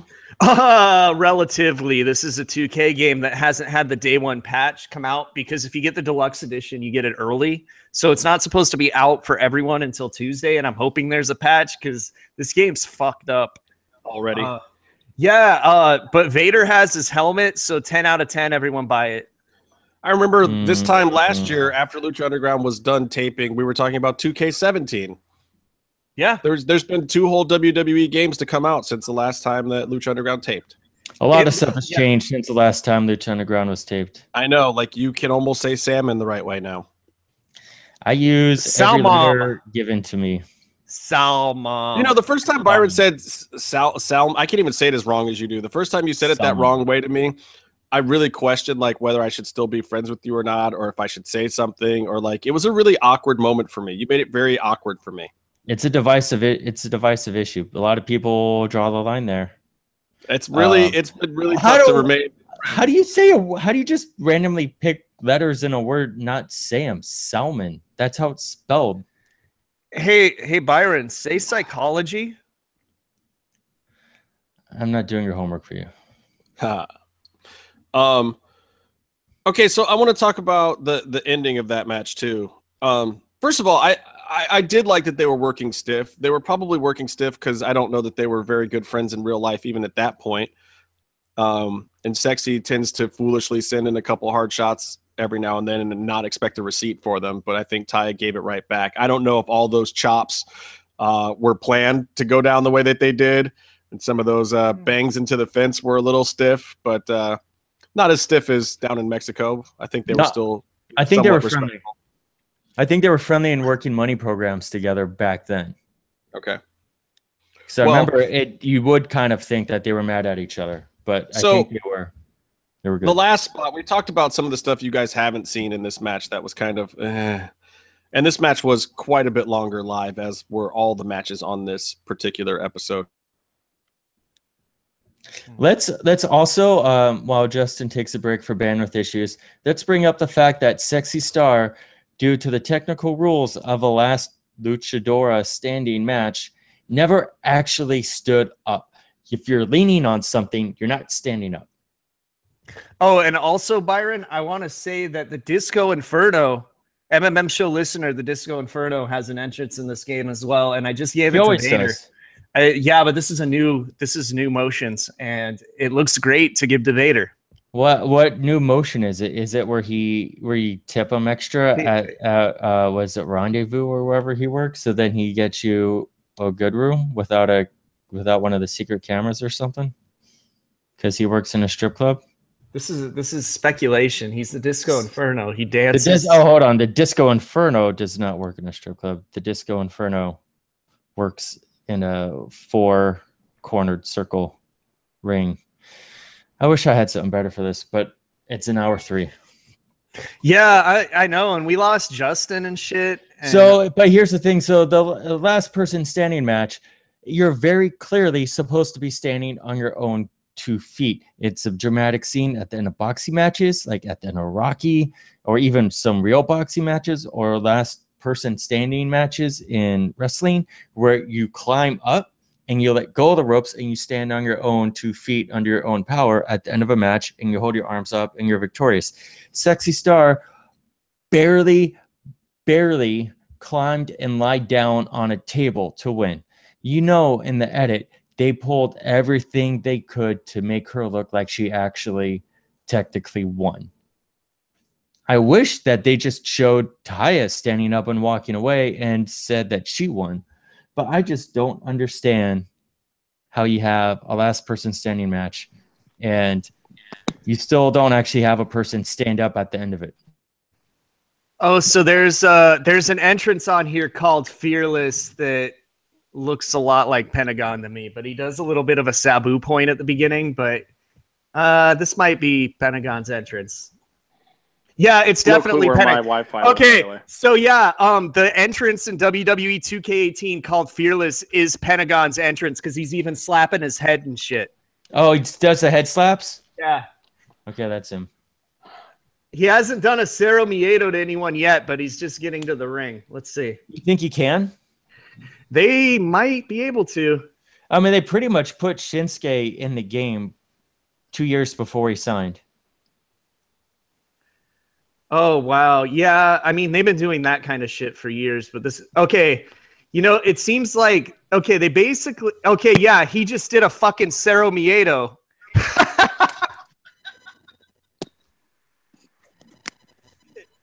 Okay, so yeah, there's a Pentagon entrance complete with Cero Miedo in the game. They kind of shoot it from the side, so you can't tell what he's doing, so it looks like this. But, yeah... Do they have a mask with neck flaps? No, they don't. Like it doesn't, like the tools don't really look all that great to catch them. So what they do to do the Cero Miedo is they have them do a Sabu point and then they have them point down, and that's how they get around it. But what about his mask? Do they have something we can actually make someone who looks like him? No, but I mean, you could just use the graphics import shit like last year. Since we're reviewing the latest episode, who here has been downloading and using the MMM show Fire Pro World creative wrestler characters? Yeah, you have to friend us to see it. So that's me, which is Lucha Gringo, all one word on Steam, and then Byron is Byron Fever with a space in between them. Yeah. Just like our fucking Twitter. And you will find us. I've heard I'm pretty good in that game, even though I haven't played it yet. Yeah, you're a little overpowered, Justin. I mean, you still did the JOB to the CASE, but you know, who doesn't? Of course. Look, I'm not above putting over a quality worker. It's you have an MMA themed wrestler that I made, and he was wearing MMA themed attire, and Casey yelled at me to put clothes on you. Yeah, I said, put on some fucking pants, Justin. So now you're wearing jeans and like combat boots or whatever. That's better. I always kind of like to fight in gi pants anyway, but that's just me. I also want to say that the entrance girl by is Prince Puma. No, it's not. It's Cameron. Hey, wait, so my internet died on me for a second there. Did you talk about that weird finish, the table spot in the Sexy Star Taya match? No, I forgot. I talked about how Sexy Star still has not technically stood up to win that match. Well, she did that throughout the match. She wasn't getting up in time for the count, and then they had to edit it because she like got up at 11 even for that last one, and then they just if you even look in the crowd, they have a cutaway shot in the show of a couple people going like just what doing the what sign. Yeah, well, you need to stand up on your own, not even like she lied down on the table. Like, I thought the match was a double count out or something, and that's why we were all sitting there kind of like, what is happening? So, yeah. But that final spot, what was the move supposed to be? It was like they got all set up there. They're on the camera position. Taya was kind of trying to choke Sexy Star, but then it looked like there was supposed to be some kind of reversal that didn't happen, and they both just kind of fell off into the table. Here's the move. They get up there. They Sexy sits on the hard cam, the second hard cam. Then Taya holds her by the shoulders and says, 1, 2, 3, and then falls backwards with Sexy on top of her through the two tables. That was the move that they were going for, and that they did. Well, yeah, but it was lame.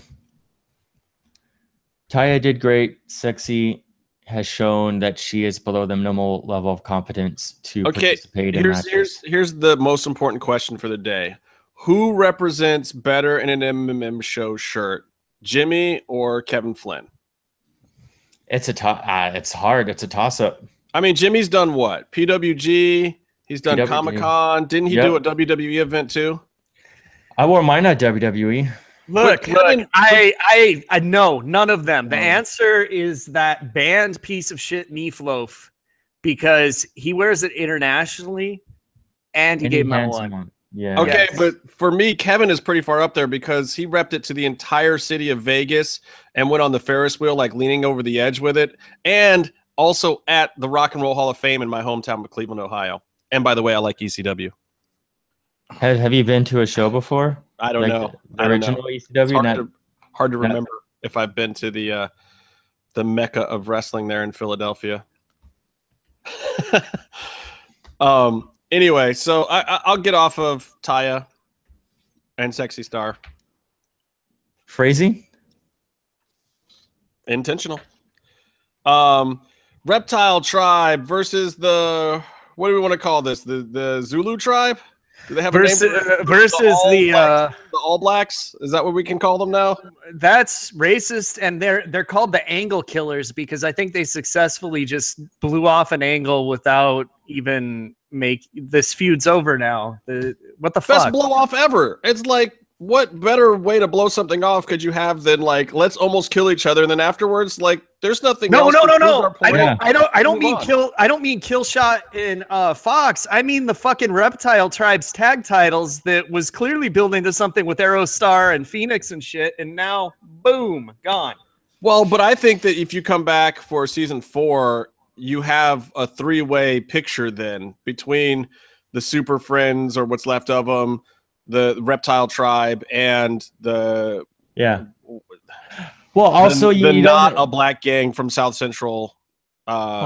Justin, let's not call 3 black men who stand near each other a gang. I think we're well, beyond it's that. funny. I'm just hearkening back to some of the stuff I've heard them say about the first season, where when they tried to originally do that, it looked way too much like that. When they originally tried to get some brothers together, they didn't want it to look like a gang. And now I love this, and I'm making fun of it because they actually pulled it off without it looking like that. Now they have the 3 black dudes together, and it makes perfect sense. It took them 3 years to figure out a way to get 3 black dudes together without it looking like some kind of racist angle.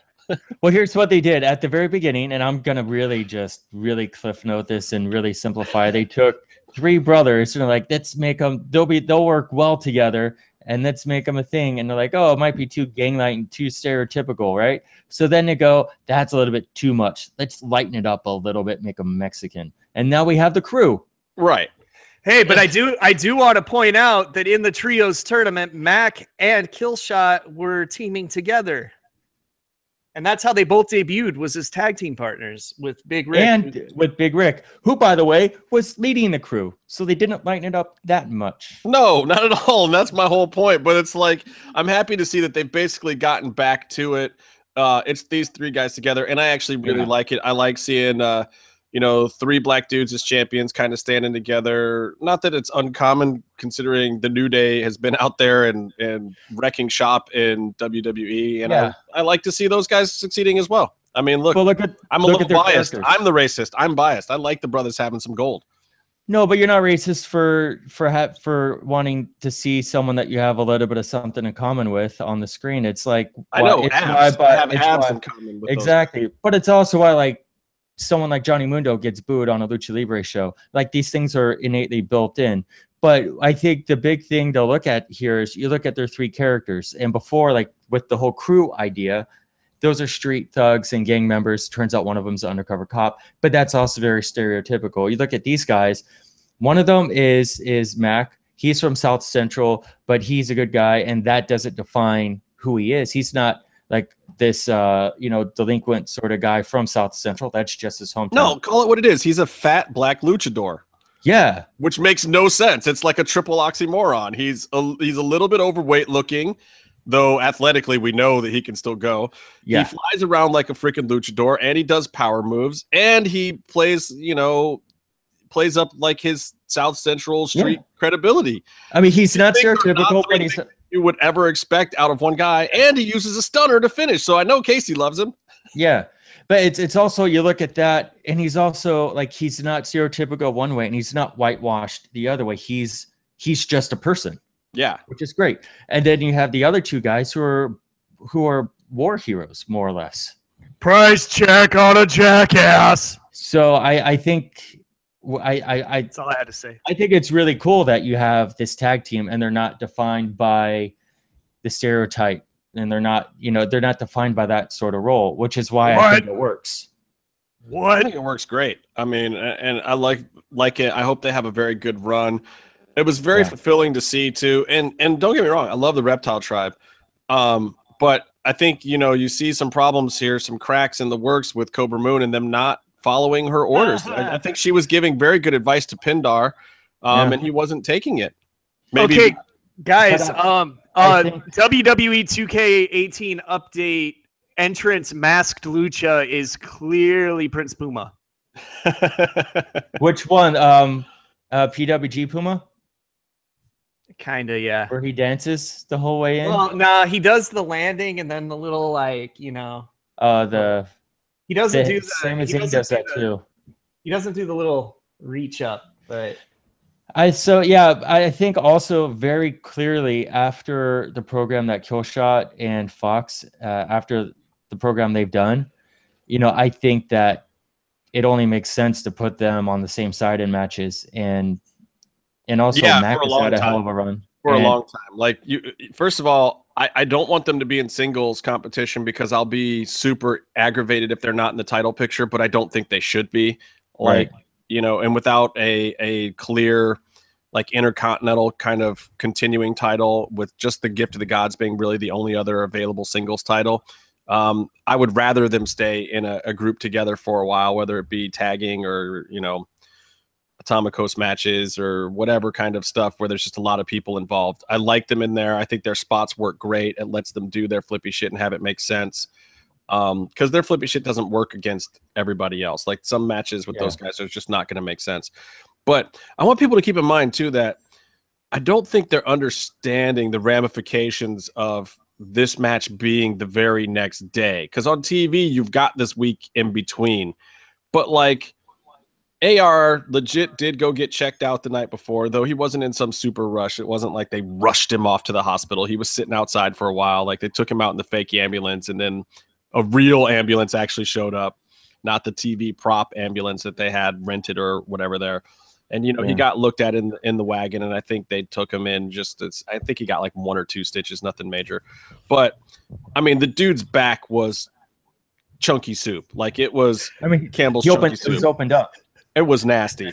And then I saw him the next morning, and I just looked at him, and I was like, because we didn't know he was coming back. Did Dorian make the announcement the first day when we were there?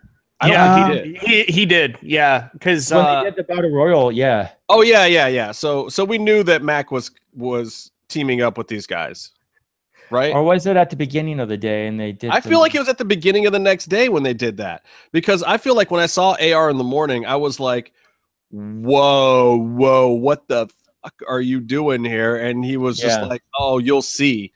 And I was like, dude, you did not need to come back here for us or to hang out or whatever. And he was like, no, man, I'm all good. And he was like really in a good mood. It was honestly probably the least mellow and most upbeat I had seen him in a while. I'm probably for obvious reasons, but I mean, he was in good spirits, and like the back, we were asking him about the back, and he was like, yeah, it's nothing major. I've had some worse ones in CZW and other spots and blah, blah, blah, but it was worth it. It was a good match. What'd you guys think? And it was like, I'm still blown away, and it's the next day, and I barely slept because I've been in this damn line with Urban all night. And because that was the day that I went out and held the spots for us, wasn't it? Day 2? I did the first day. And then I did the second day. So I was there at like 3 a.m. or something ridiculous. They knew better not to trust me with such things. Yeah. Well, you'd been the early guy for us enough times, dude. It was give back time. But anyway, it was like, but I'm also thinking at the same time when he's telling us that he's all good and blah, blah, blah, I'm like, what could he possibly be involved in that would top yesterday, that Hell of War match? Like, it just seems stupid to me, and I'm thinking to myself, oh, DJ and Evie Dub don't have any clue what they're doing. There's no reason AR Fox should be back here today, or Dante Fox, whatever we're calling him these days. Like, this is just foolishness. But when this angle happened, it was at a good time in the card for the day. It was a really, really feel-good moment. The match was still exciting. It wasn't 100% go like the day before, but the spot where they both do their dives over the corner of the rope was pretty amazing. Because you got to clear the ring rope and then the post. And the post is a little bit higher. And both those spots live were just like, damn, these dudes are still going after all that shit we saw yesterday. And then you could see AR's back just starting to open up just from moving around. Like, he wasn't even taking bumps that were opening it up, just like splitting open scabs by moving. It was like, oh, this dude, what is wrong with this man? And you could tell he loved it. You could tell he loved it. Maybe he's just one of these sick, sadistic fucks that likes that stuff. But They had a blast out there. They deserve to get some gold after the shit that they did the other day. And that's what it felt like too. It felt like they were getting what they deserved from what they had put in the day before. And it wasn't even about Mac, who clearly deserves it too, with all his ups and downs this season and his almost title shots. I do still hope they put the belt on Mac at some point, the big belt. I'd love to see him hold it at the same time as the trios and just hold up the entire promotion for at least like 2 weeks. It's just my own personal preference. I would think that would be awesome because Mac had some matches that seriously blew doors in this third season. And honestly, this was the shining season for Mac. He's been there for a while and he's been performing like this for a while, but his connection with the crowd and his stick work and just his in-ring work, I think, stepped up a lot in season 3. So they deserve it. I love this match. You look at singular moments in the temple and some of Mac's dives off the bleachers or off the side bleachers through the table. He had some moments that got among the loudest pops I've ever heard in the temple. I got to throw it out to Pindar though, Steve Payne too, because he didn't just do his normal thing of being the best base in the business this time. He had some great offense, and I really liked where it was going. It was kind of like MVP to a certain extent, but it was perfect. It was like a regular wrestler at the top of their game. Like, you know, what was it? The power slam or the running power slam that he did. Actually, no, it was a catch power slam. Freaking picture perfect. Like, he gets up in the air on the power slam and rotates so hard on kill shot. Like, people don't realize, that's a tough spot to do and do right. To get that kind of momentum and just to turn it into that power slam is a dope spot. And it was picture perfect the way he executed. The timing was on point.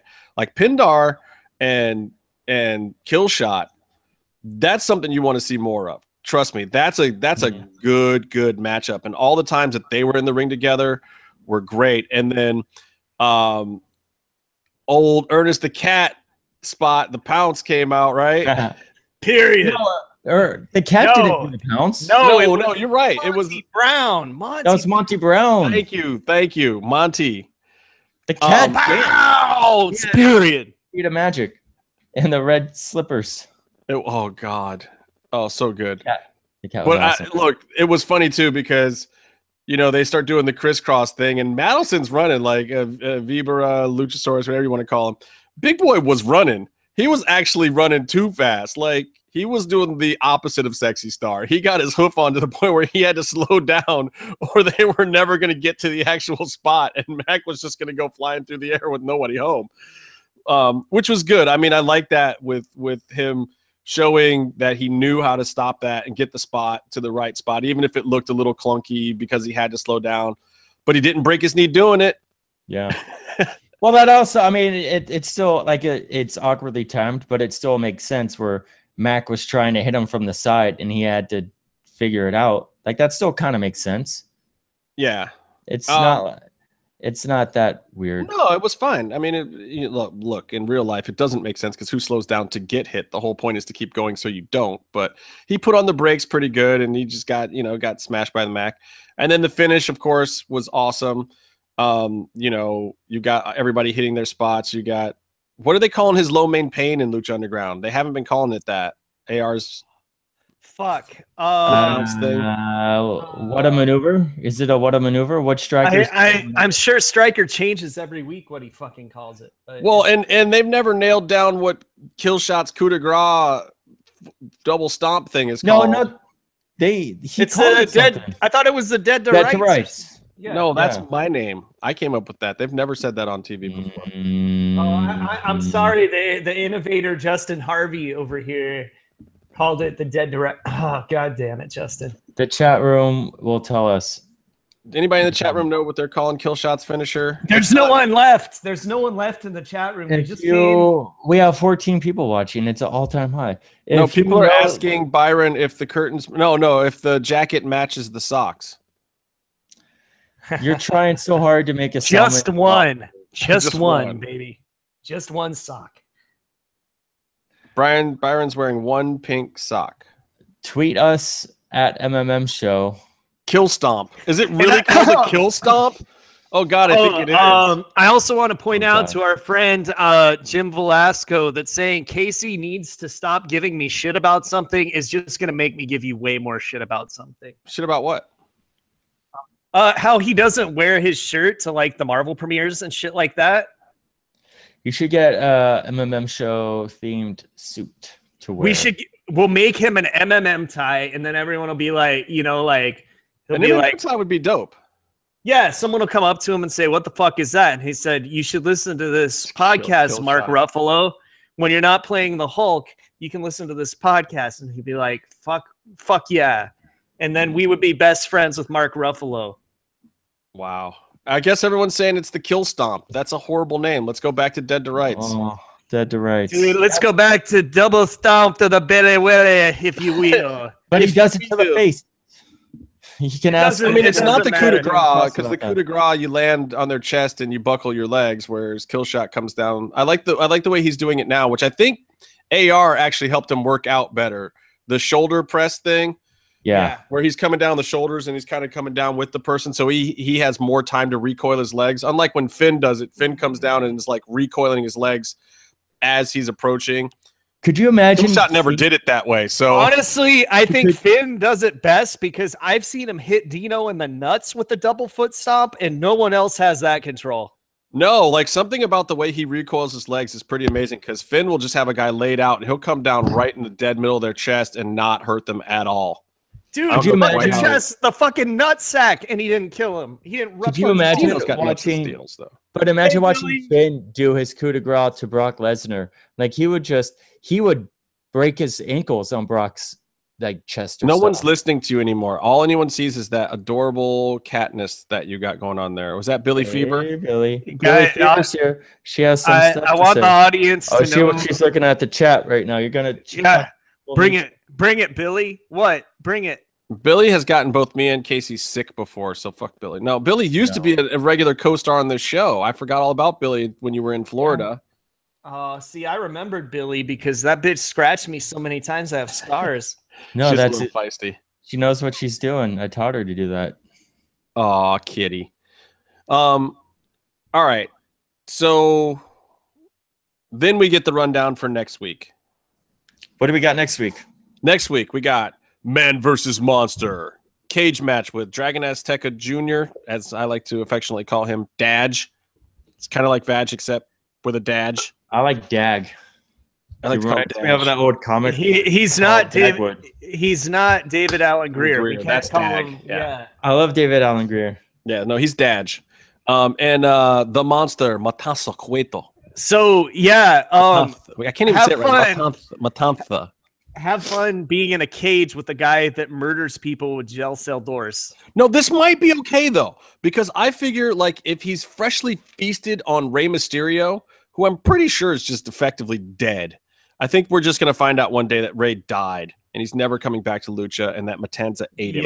Yeah. I think that's going to be the big ending for Rey Mysterio, if anyone's wondering. And I'm not even kidding when I say that. I don't think he's coming back. I don't either. And except that I'm going to spoil the match right now and say that Rey was actually a suppository for Matanza this whole time, and he farts and shoots Rey like a bullet into Dragon Azteca, and they both die.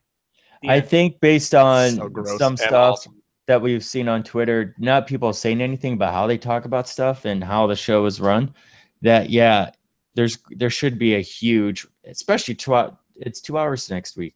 Yeah. Right? And there's 3 matches announced. So we should, I mean, and also like he doesn't have a match in the main event episode of Ultima Lucha Tres. There should be like a 20-minute vignette with Rey Mysterio while they still have him under contract? No, dude, fuck all that. Where's the Daga scene with the swords? That's what everyone wants. Yeah, hopefully that shows up. And then like Rey and his son. Who knows? I'm not ruling Rey out for season 4 because season 4 can be anything and everything. What if Rey himself actually buys the rights to the show? Like it's in his contract and no one ever knew until the 11th hour and they're about to sign the deal. And Rey's like, guess what? In my contract, I can buy it for $5, and it becomes the Rey and Rey's son show, and then Dom show, and then they just beat Chavo, who blocks me on Twitter. They just beat Chavo every week in a handicap match. Have you ever gotten that worked out with Chavo? Why did he block you, Byron? Because Byron sucks, dude. He probably said some shit against the Guerreros. You know how he fucking is. Byron has gone full heel, man. By the way, while you were not around, Casey, not only did Byron almost say good things about. Actually, no, you didn't. Vinny actually said good things about you, and I did. But Byron was still a jerk. Byron went full heel last week. In case you didn't know. Well, it's nice when imitation is the most sincere form of flattery. Oh, he went a completely different kind of heel than you, though. Like Adrian Adonis. Yeah, like Vince Russo kind of heel. I don't know what that means, but I'm offended. So did he drop blood from the ceiling and it was like 20 feet away from you? Basically. Yeah. Basically. All right. If anyone doesn't get that joke, congratulations. You didn't watch the worst part of WCW ever. Don't look it up. Yeah, no, look it up. It's so entertaining. It's so entertainingly bad. It's worth it. And they even missed the drop too. It was everything about it was not working. All right. So next week is our 2-hour finale. We've got Man versus Monster cage match. We've got the Gauntlet of the Gods 3-way with Cage, Jeremiah, Crane, and Mil Muertes. Okay, I don't remember. I don't know if you guys remember this match, but this shit was pretty dope. Like, yeah, no, it was great. Yeah. Sammy or Jeremiah, whatever, was a lot of fun in this match. Yes. A lot of fun. And we saw CZW Sammy a little bit. Yeah, and Cage and Mill didn't disappoint either. Though I'm going to say I would have probably liked this match better if Cage had been Tejano. If you switch Cage for Tejano in this match, I think it's even better. I think if you switch Tejano for Cage in every situation in life, it's automatically better. Oh, I don't know about that, man. I've seen some pretty impressive Brian Cage matches, man. I've seen some ones where I've been not expecting anything. At the end, I've been like, dude, Cage is the shit. I'm just saying social media would be a lot more fun. Wow, that's true. Oh, yeah. There wouldn't be any little cyborgs coming into the world either. Or maybe there would. They'd be little cowboys. They'd be little half cowboy. They'd be a Mexican who calls himself Texas. Exactly. That's a great match. You should watch it. A bit of Cage news. He was not caught on a moonsault off the top rope recently, and he tweeted about it because Leo Rush didn't catch him. Rush. Oh, I also want to say that Meatloaf saw Cage's dick online by accident. Yeah, who hasn't? No, Byron, we're not going to talk about Cage's penis this week. If anybody wants to hear about Cage's penis, please listen to last week's episode where there's plenty of talk from Byron about his admiration of my man's Kaiser helmet. Oh God, I'm sorry, Vinny. Fuck. So Rush didn't catch Cage. Cage did a moonsault. Rush took a step back and then stuck his foot out, effectively just basically letting Cage fall dick first on his foot. It was great. Then he caught Ray afterwards. He'll catch a guy who weighs 100 pounds, but he's not going to catch a 300-pound dude doing a moonsault off the top rope. That makes sense. His defense, though, the spot fell a little shorter than where it should have. He came up a little shy. Took a step back, but also, well, if you saw 300 pounds coming at you in the wrong spot, wouldn't you move? That's what I'm saying. Cage, don't do that move, or have more guys out. If I'm just fulfilling my dates left for WWE, just working those already agreed upon dates, I'm not gonna catch a 300-pound guy either. Fuck it. I don't know if I see Cage going to WWE. No, I'm not saying Cage. I'm saying Leo Rush, dude. No, it's not Leo Rush. I'm making a joke because Daniel Bryan said he wanted to have a hair match versus Rush, among other names. And Leo Rush was like, oh. Okay, yeah. I didn't know what you were talking about. So he's being funny. It went over my head is what I'm saying, Byron. Wow. Yeah. It's because Byron doesn't quite hit the inferences tight enough. Anyway. No, and then finally, I do what I do. A 2-hour show with 3 matches concludes with career versus title. Prince Puma versus Johnny Impact. Johnny Nitro. Johnny Lucha. Johnny Raw. Why didn't they Was call he him ever Johnny Lucha? Raw? No, Johnny Lucha? Nitro. Oh, They didn't like Johnny him. So, Tri- God, they I gave like him Johnny them- Triple Mania. It sounds more like Johnny Rocky Horror Show or something. Johnny Triple Mania. I like Boone the Bounty Hunter. Get Boone. booned. Get Versus booned. Johnny Boone. How much you want to bet? He At should least just one. be Johnny Boone, man. That's a dope ass name. He could wear like a coonskin cap to the ring and shit. It would be amazing. How much you want to, guys? How much you want to bet when they start writing season 4? I mean, whatever. When they start having creative meetings again, Vampiro walks in the room and he's like, "I got an idea for you, brother." So I had Pentagon. I took Pentagon up the season 1, and then I had Puma Dark. I had that thing. So I'm going to now. My new guy is, hear me out, Johnny Vampiro. Johnny Piro? Johnny Vampiro. Let's think about it. The whole Worldwide Underground could be. I mean, they live underground. It's Yes. perfect. They never have to see the sun. So then he trains all of them, which pretty much means he gets really badass makeup and acting scenes, and then maybe he can bite like PJ in the neck. No, dude. It ends up being the other way around. So like they rub off on him and he starts wearing like bedazzled jeans and shit.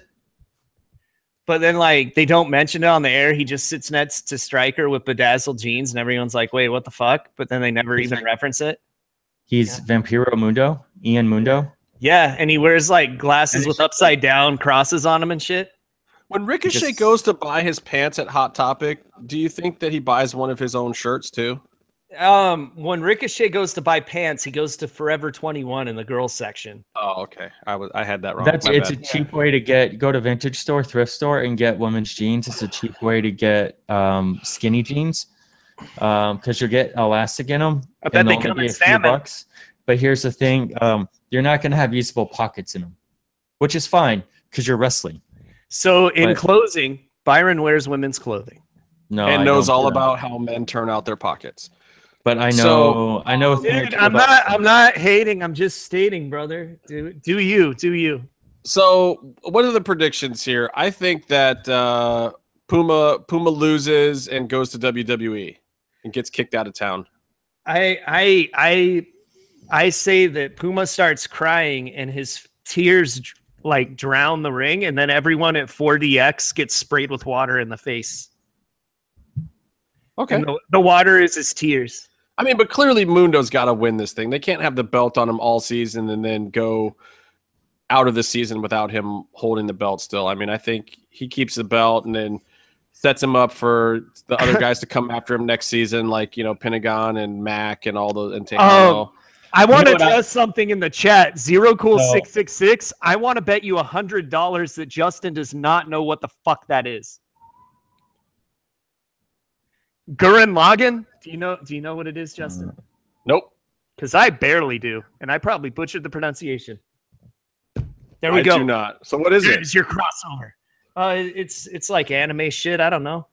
Where's Puma gonna keep his cell phone without pockets? Oh snap!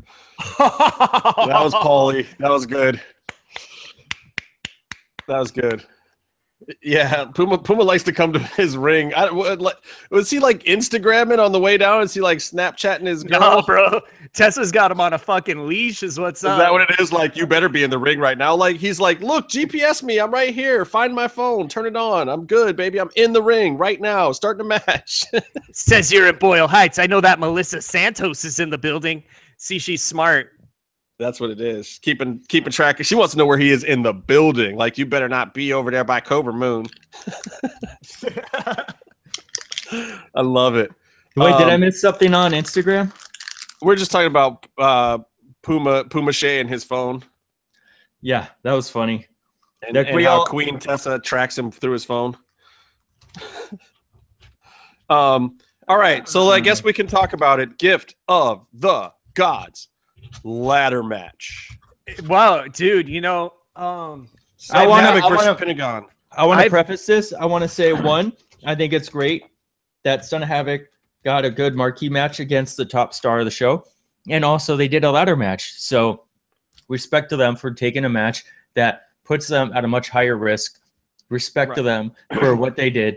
So way back in episode, what was it, 55, one of our EV Dub episodes, we were talking about Ultima Lucha with EV Dub, and I said to him, there's a match that I absolutely did not like, and you'll be surprised. And he was like, oh, what was it? Blah, blah, blah. And he mentioned a few things. And he thought it was going to be the Taya Sexy Star match, which I actually liked when we were there live. Like I said, the chops were on fire.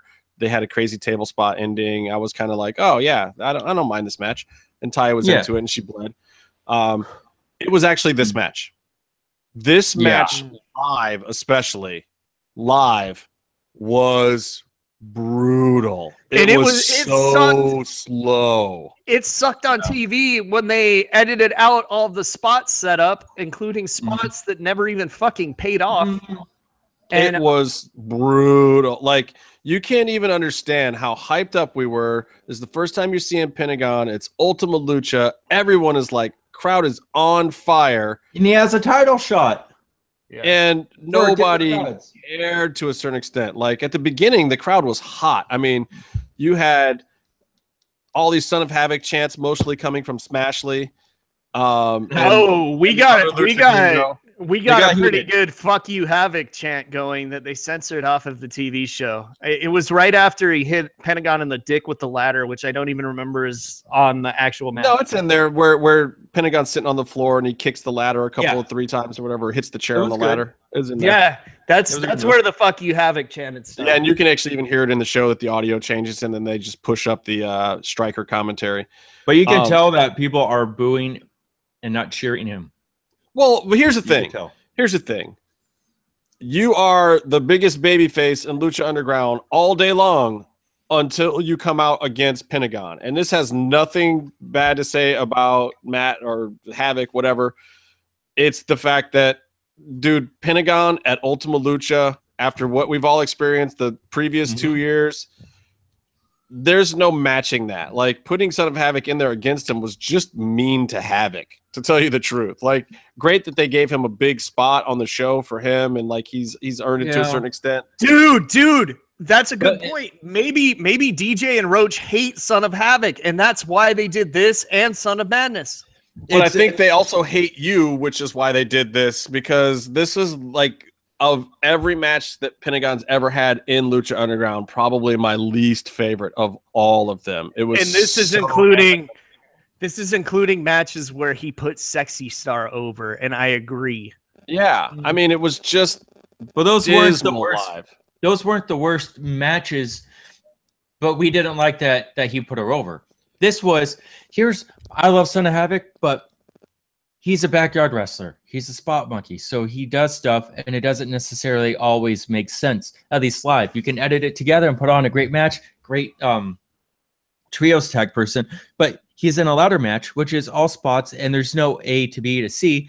It's just this. Well, so the stuff you want to see him doing is not this stuff, sadly. It's like, or Pentagon, for that matter. Like, he's not really a ladder match guy. He can do a brutal match or a gimmick match, but this wasn't really, like, these are not two guys who are really designed for ladder spots. And they were setting up some creative things too, with the one ladder coming through the ropes and going to the other ladder or something to stand on, and weird shit outside. There was a bunch of setups that never got used that I don't even know if half of them made air. But also, these setups would take forever. Like, they'd throw one closed fist on each other, and then Havoc would walk around for like 5 minutes setting up stuff, and then it would never get used. Yeah, and we're all just sitting there like, what? I definitely felt like they were shooting this match for TV and did not give a shit about the audience there live, is what it felt like. And Pentagon's not that kind of worker. No, and I think maybe, Pentagon had his mind elsewhere or something. I don't know. But for this to be his big Ultima Lucha match was really kind of a letdown in a lot of ways. Another thing we talked about is, even with the ending, how they did the table and the ladder setup, it would make more sense if they set those things up at different periods earlier in a match, so then they could get to that spot where you do the cool fight on a ladder, which looked cool, sort of, and the choke slam through the table, which looked cool, even though Havoc went short. Yeah, that spot was okay. I mean, but set them up later or earlier when Pentagon's like, I can win right now, or I can set up a table and a ladder for no reason and then climb and win. I don't know. The whole thing, just the pacing was weirdly off. Yeah. I wonder if they did stuff out of order or if they just didn't care about. I don't know. And the match started so good too. Like but it was good when it was still a regular match with the stuff that those guys are good at. Like the kick sequence at the beginning between those guys was awesome. The flip dive from Son of Havoc was amazing, probably one of his best ever. And then it gets overshadowed by the fact that they're just running around setting up more furniture than the IKEA employees for the rest of the match. And then just like IKEA, nobody wants it and nobody uses it. I think I agree with you that the performers were done a disservice with how the match was produced. Yeah, and I just feel like, maybe they didn't agent it enough or something, or maybe they thought that they were going to get through some of that stuff smoother. It just felt clunky. It didn't feel well rehearsed. The pin driver through the chairs was a good spot. Probably a high point. I really liked that. I'm just trying to think. And honestly, it wasn't a TLC match. There was chairs and tables everywhere too, and it was like, come on, guys, this is WWE. You know what would probably have made this match better? One ladder. If this had been an old school style ladder match, where these two guys were working basically a regular wrestling match, and then had a couple of unique, awkward high spots, or maybe you start with one ladder out there and at some point you pull out a second one from underneath the ring or something, but starting with all the ladders out there and then going under the ring for tables and chairs really made it like a weird TLC match. And the problem with TLC matches is you either want two relatively flippy shit level guys or intercontinental level guys, or you want a bunch of dudes in there. And this match to just be these two guys was a misstep. Like maybe this should have been the moment where somehow they found a way to boil this story down to four guys going for the Gift of the Gods belt instead of just one. Don't get me wrong. I love the moment of Pentagon holding up the belt at the end. I love that he's got a belt on. We want to see a belt on him. He's clearly not in the title picture right now because he can't really be. I mean, the Puma, Johnny, Ray, Ray's not even in the title picture right now. And Matanza and Mill, like it tells you like where the title picture's at right now. And, Pentagon will be in there for season 4, but I love him having at least going out of the season with a piece of gold is pretty sweet. But this wasn't the match to do it, in my opinion. This wasn't the way to do it. I was pretty disappointed. So Evie Dub, cat's out of the bag. This is the match that surprisingly, of everything that you could have expected me to say I did not like from Ultima Lucha, for this to be the low watermark for me is pretty crazy. I'm not as big a Pentagon fan as Casey and Byron, but I was still sorely disappointed. And this is the second year in a row of being pretty disappointed with what they've done with Pentagon and Ultima Lucha. It's my third year in a row of just in general.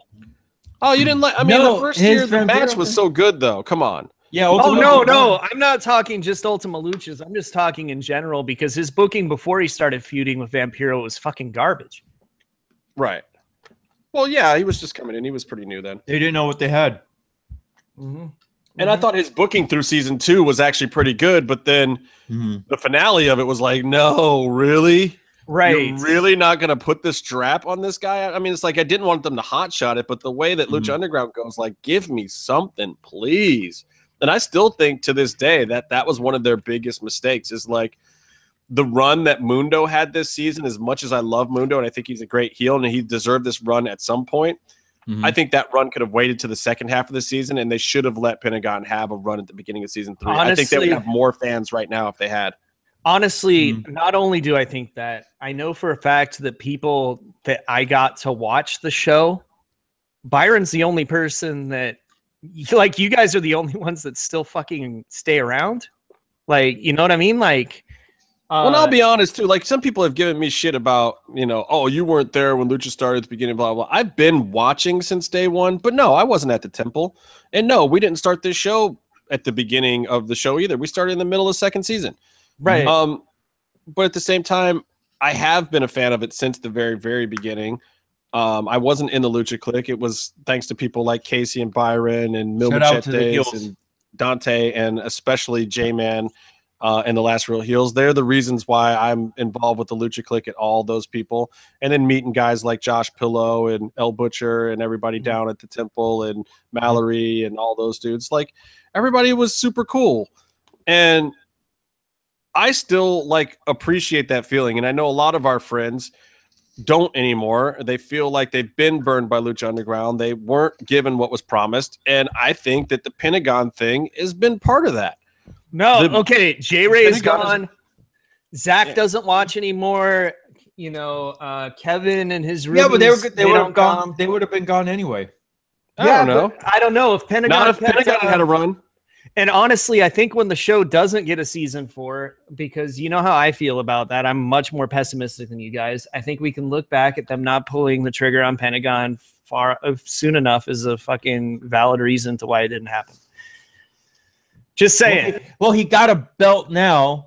All we do is bitch about how out of touch and stupid Vince McMahon is, but Vince McMahon needed to pull the trigger on Stone Cold when he fucking did. Well, but I think this is also a byproduct too of the pace at which they were making Lucha Underground at the time. I mean, they were coming right back in for season 3 after season 2.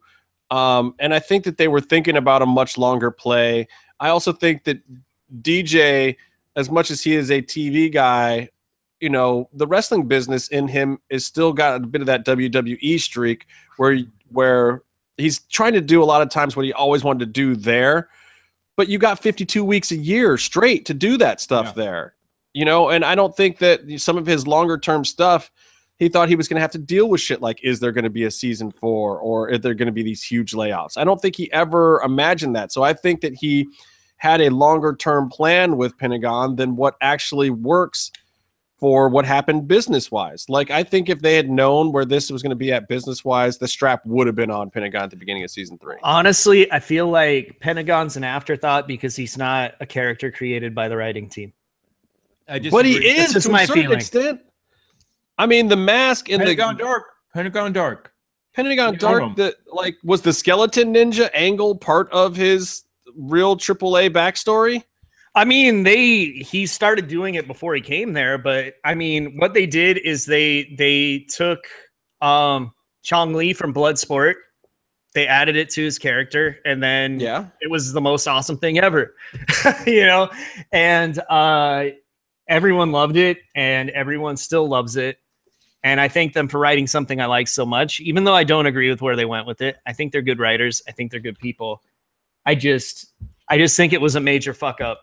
I think that spending the season pushing a guy that wants to leave the company because you're trying to get him to stay isn't the fucking way to go. It's all. And everyone knows who I'm talking about there. You know, so I don't know, man. Sorry, I had to step away for just a quick second. Thoughts and prayers out to our homie that created our logo, what I'm not wearing right now. He's in the hospital, not doing so good right now. Oh, shit, dude. Hopefully he's man.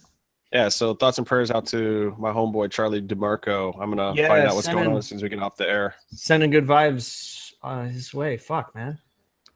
Yeah. We should wrap this up. All right, so this match, not the end-all, be-all that we wanted it to be. Pentagon storyline, not the end-all be-all that we wanted it to be so far. Like they give him a belt, but it's not a real champion belt. It's a promise of something cool happening. But it's a promise ring. It's a Cracker Jack box ring. But it's a glorified fucking change purse for Aztec coins. So we're in the middle of, we don't know if there's ever going to be another show. And we're told if there's another show and if there's another season. I know, but when they wrote it, you can't blame them on that. It's just a really disappointing way to cap off our whole Pentagon thing. But Casey, all around. So here's the real question. On the Casey scale, it fits the criteria. Yeah, it does. But you know what? This made me completely abandon the Casey scale because the match just sucked so much that I was not entertained by it at all. So Casey scale has no integrity. So basically, I consider putting Pentagon in a match that sucked this bad a loss for Pentagon. I would have rather he wasn't on the show at all. 0 out of 5. Wow, there it is. I give this episode I'll give it a 6 on a 10-point scale. Byron, are you eating an entire pint of ice cream, you fat red bastard? I'm working on it. What kind of ice cream you got? Is that Cherry Garcia? Chunky Monkey? Peanut butter. Peanut butter. I took a break. Let me see it again, Byron. What is that? I didn't see it. Put it up there again. Fun. Put it up there. Put it up there, fat boy. It's Ben and Jerry's peanut butter cup. We should just get a sponsorship from those guys for you. Oh, dude, for us, because I love everything but the and half baked so much. I love half baked. Have you had everything but the? Mm-mm. Yeah, you got to try that one if you see it. It's fucking amazing. So that was the end of the episode. Oh, wait, it wasn't. There was like 5 minutes left. We haven't had a good end of show vignette in a while. And I don't know if this would qualify or not. I'm curious to know what you guys think. We have Prophetic Vamp. I love Prophetic Vamp because he starts off this vignette saying, next week, all this comes to an end. Whoops. That might be the most true thing he's ever said. We don't know yet. We'll find out. Though I don't believe so. I disagree with Casey. I believe there will be some type of something in the future, even if it's a one-off special. I have a feeling they will do one more thing with Lucha Underground that is televised somewhere. The Lucha Underground Christmas 2019 special.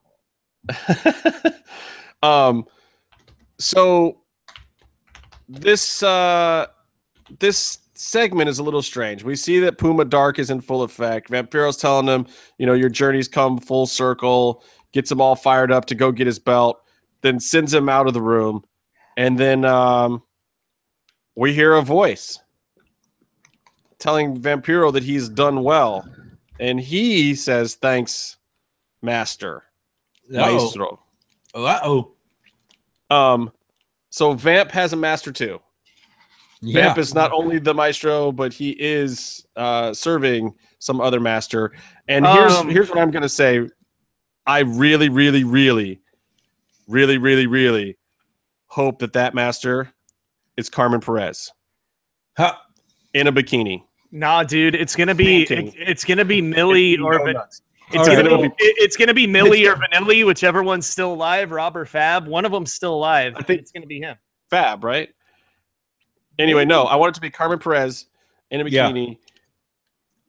Eating donuts. Justin, when you talk about Carmen Perez Rosnes, I want you to picture her as. Oh, you said the Rosnes part. You didn't have to remind me that she's married now. I want you to picture her as Dwayne The Rock Johnson. Oh my God, you're ruining my life with this thing. You're just ruining it all. Here's what I think is going to happen. Captain says. I think what's going to happen is it'll be the end of the episode next week, and they reveal the Maestro as Conan. And then he does a commercial for the next Crash show. And there's never another Lucha Underground. What if it's Glenn? Let Glenn Gilberti be the maestro. Oh, dude, that'd be awesome. And then everyone has to start dancing more. I'm up for it. I'm up for it. He starts doing really awful looking arm drags. Oh, fuck you, Jinder Mahal. God damn it. But so is this another dangling DJ carrot? Now we've got this master, we've got the limo guy, we've got a lot of faceless talk about these underworld organizations or these Aztec gods and people in the order and this, that, and the other thing. Like, when are we going to start seeing some of these people? And if Lucha Underground doesn't get the same kind of budget, how are they going to get broed out by more Lorenzo Lamases of the world to play these people? Well, Lorenzo Lamas is free. You fucking switch to like Randall Tex Cobb and fucking like Jan Michael Vincent. It's all right. I'm all for it. I'm all for it. I don't know. This is another DJ special where I feel like we're getting it this week. And I'm hoping with a 2-hour episode next week that we're going to get a shit ton of vignettes because there really haven't been that many during Ultima Lucha, which has surprised me. Like, I feel like they could have been playing up the close to some of these storylines a little bit more, like Ricky and Joey, like something there with Captain Perez. Like, I'm surprised. And we got a little bit with Jeremiah and Evilise, but yeah, the amulet story, something has to happen there. I still think the maestro for Vampiro is. I'm 99% sure I know who it is. It's Stolman, isn't it? Yeah. Because someone's got to ring that fucking bell, son. Well, I think I want it to be Captain Hotness, Captain Vasquez. Carmen Perez. That's my pick for the show. I'm pretty sure I know who it is, but tied up. I've also been very, very worried that they're going to kill Carmen Perez's character at the end of the season. I hope that does not happen. I hope not. Well, if you see all the past tense in Katrina's Twitter, it might be the other way around. That doesn't matter as far as like storylines. That matters as far as they haven't worked there for over a year. Yeah, and you know, Katrina never accidentally leaked anything storyline wise, right? Nope. Never. Nope. Anyways, the Reptile Club, whatever they are, they had a great bathroom brawl, so to speak. The Reptile Club, like they're the fucking Bullet Club. They go around too sweeting with like woo woo woo woo. But there was a really great cinematic fight scene that they did, and that was awesome. And it looked like that they could do that sort of stuff without having to take them into the ring, so we could actually have more or less confrontations or matches, but done cinematically. And they never really did those again. And I wonder if we're going to see more of that. Well, I hope we're going to see Daga beheading Lotus. I think we're going to see Daga behead. He takes a sword and he's like, I'm going to fuck people up. And he trips and falls on it and cuts himself in half. That could happen. And then R.I.P. Daga. No, if you're going to cut off someone's head, cut off Ibora's head because it's the easiest one to fake. Come on, man. No. Just put a melon inside that mask and... Casey's a mean person. All right, so that's the episode. That's all the Lucha Underground talk. That's all the understanding of TV and how it actually works, and hopefully everyone gets that stuff. I want to talk WWE a little bit because, as Casey said, he actually watched the pay-per-view. But I want to talk about this in a certain order. First of all, the return of the Shield. This is all anybody who is talking about wrestling is talking about, so we're going to talk about it too, and we're going to say this. The Shield is back together. Mm-hmm. Who gives a shit? Well, I mean, I don't know. Awesome. My real only question about this is we've seen it coming for a while. I thought that they probably could have done it in a bigger, better way. It feels like they just kind of fell back into it, which was silly. They've been working up to it. Why not have it be a bigger moment?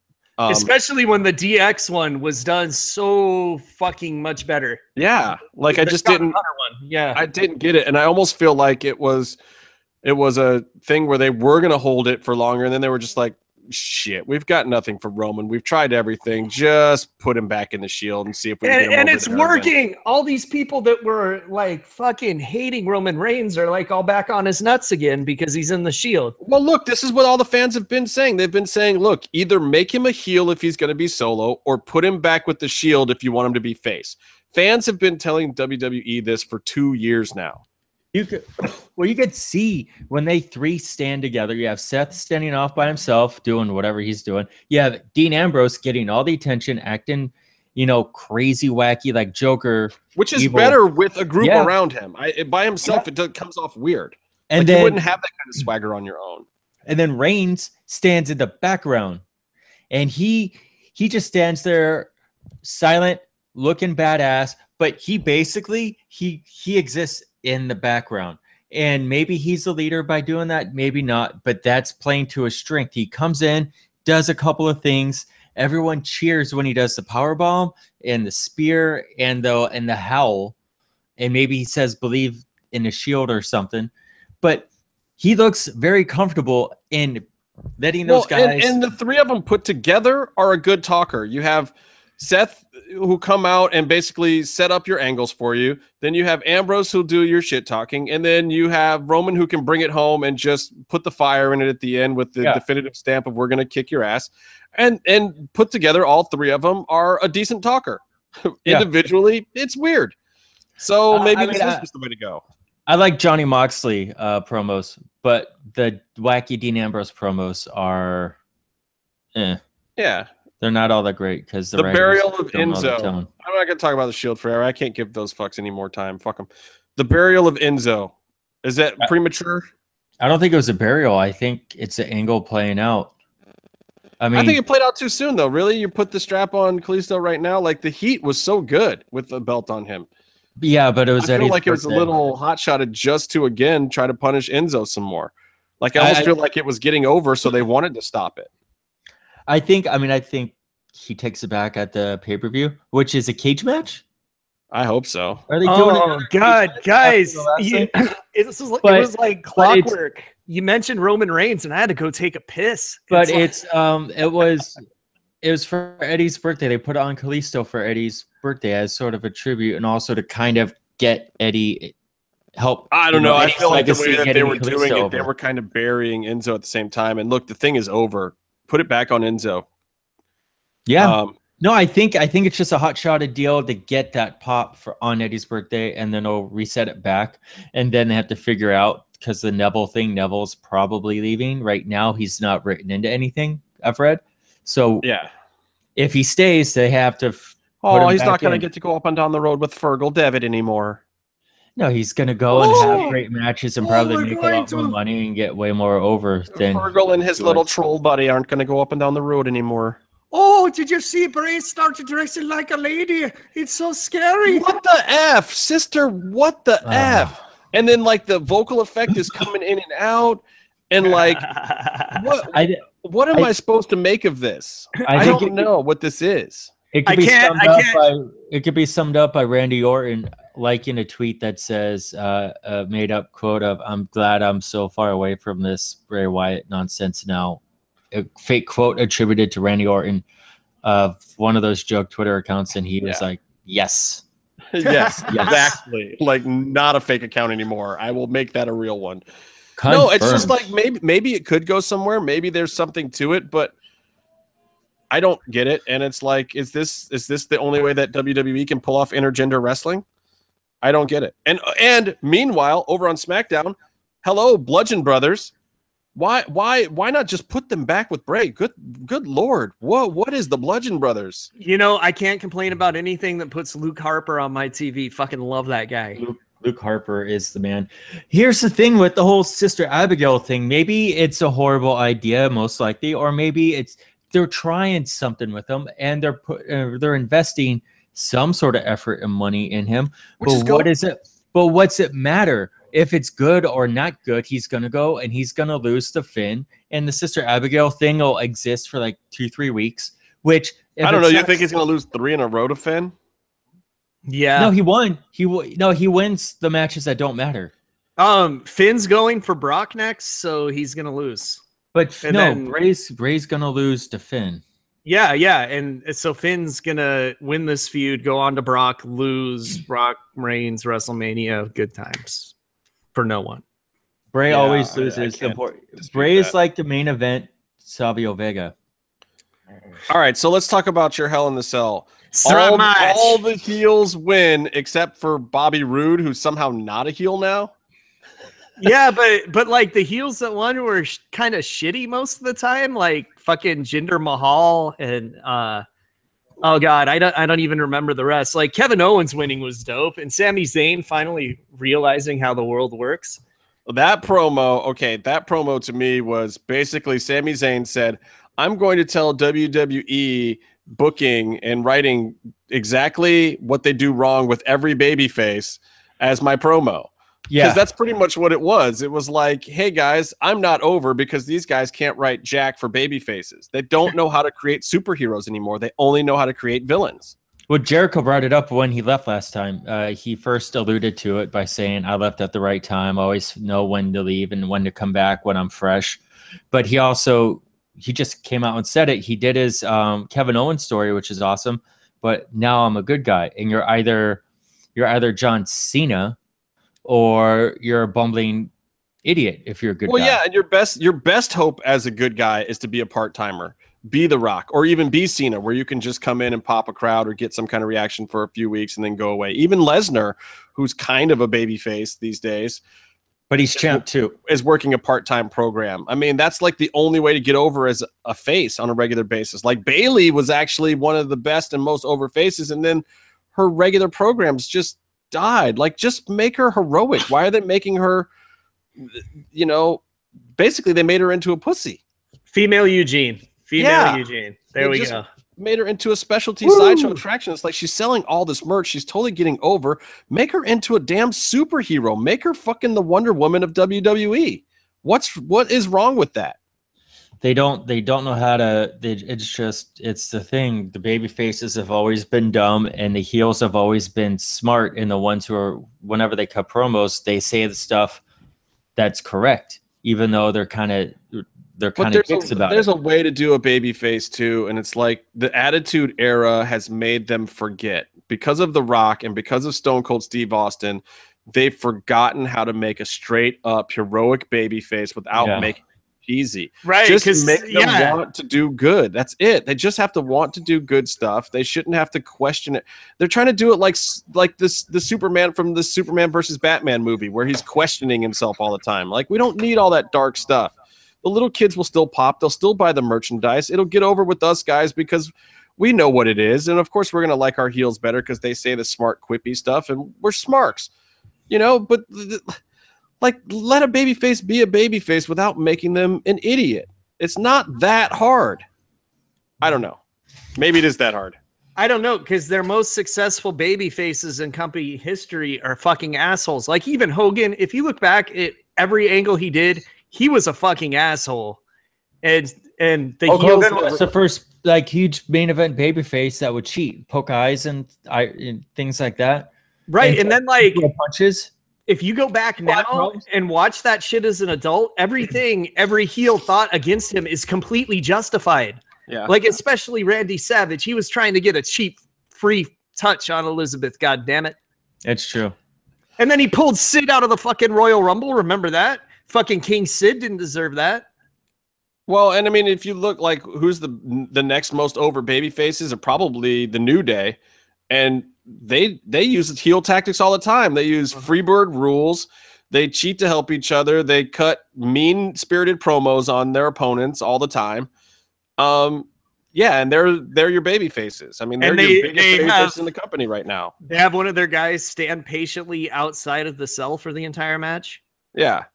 It's also, but like, look, if they're gonna make Roman a baby face, just have him keep coming through the crowd. Have the old Shield interest. Have him come through the crowd. Have him like stop and talk to people on the way if necessary. Save it for a pay-per-view. Save it for a whole nother pop though, because they can bring back elements of the Shield and rehash that nostalgia pop the first time they bring something back. You know, I don't know. They're just missing the boat there. So what else did you think about the pay-per-view case? Anything?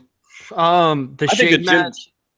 Oh, that match sucked, dude. Fuck that shit. I think the gender experiment is over. I think they need to get the belt back on AJ soon. AJ versus Shinsuke for Mania. Make it happen. You know what, Justin? That India tour, dude. It's not until December. They're gonna keep the belt on him until then. And I think they take it off him for a little while. Give it back to him for that run.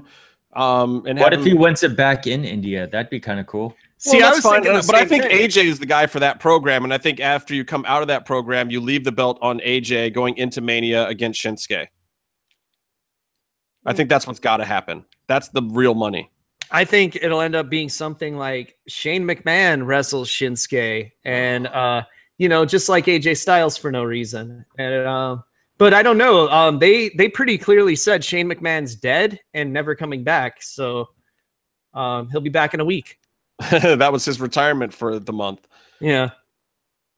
Yeah, I don't know that match that match did exactly what it was supposed to do. I mean, Shane did the big spot. It's the exact same one we saw him do against The Undertaker, but it was 45 minutes long, dude.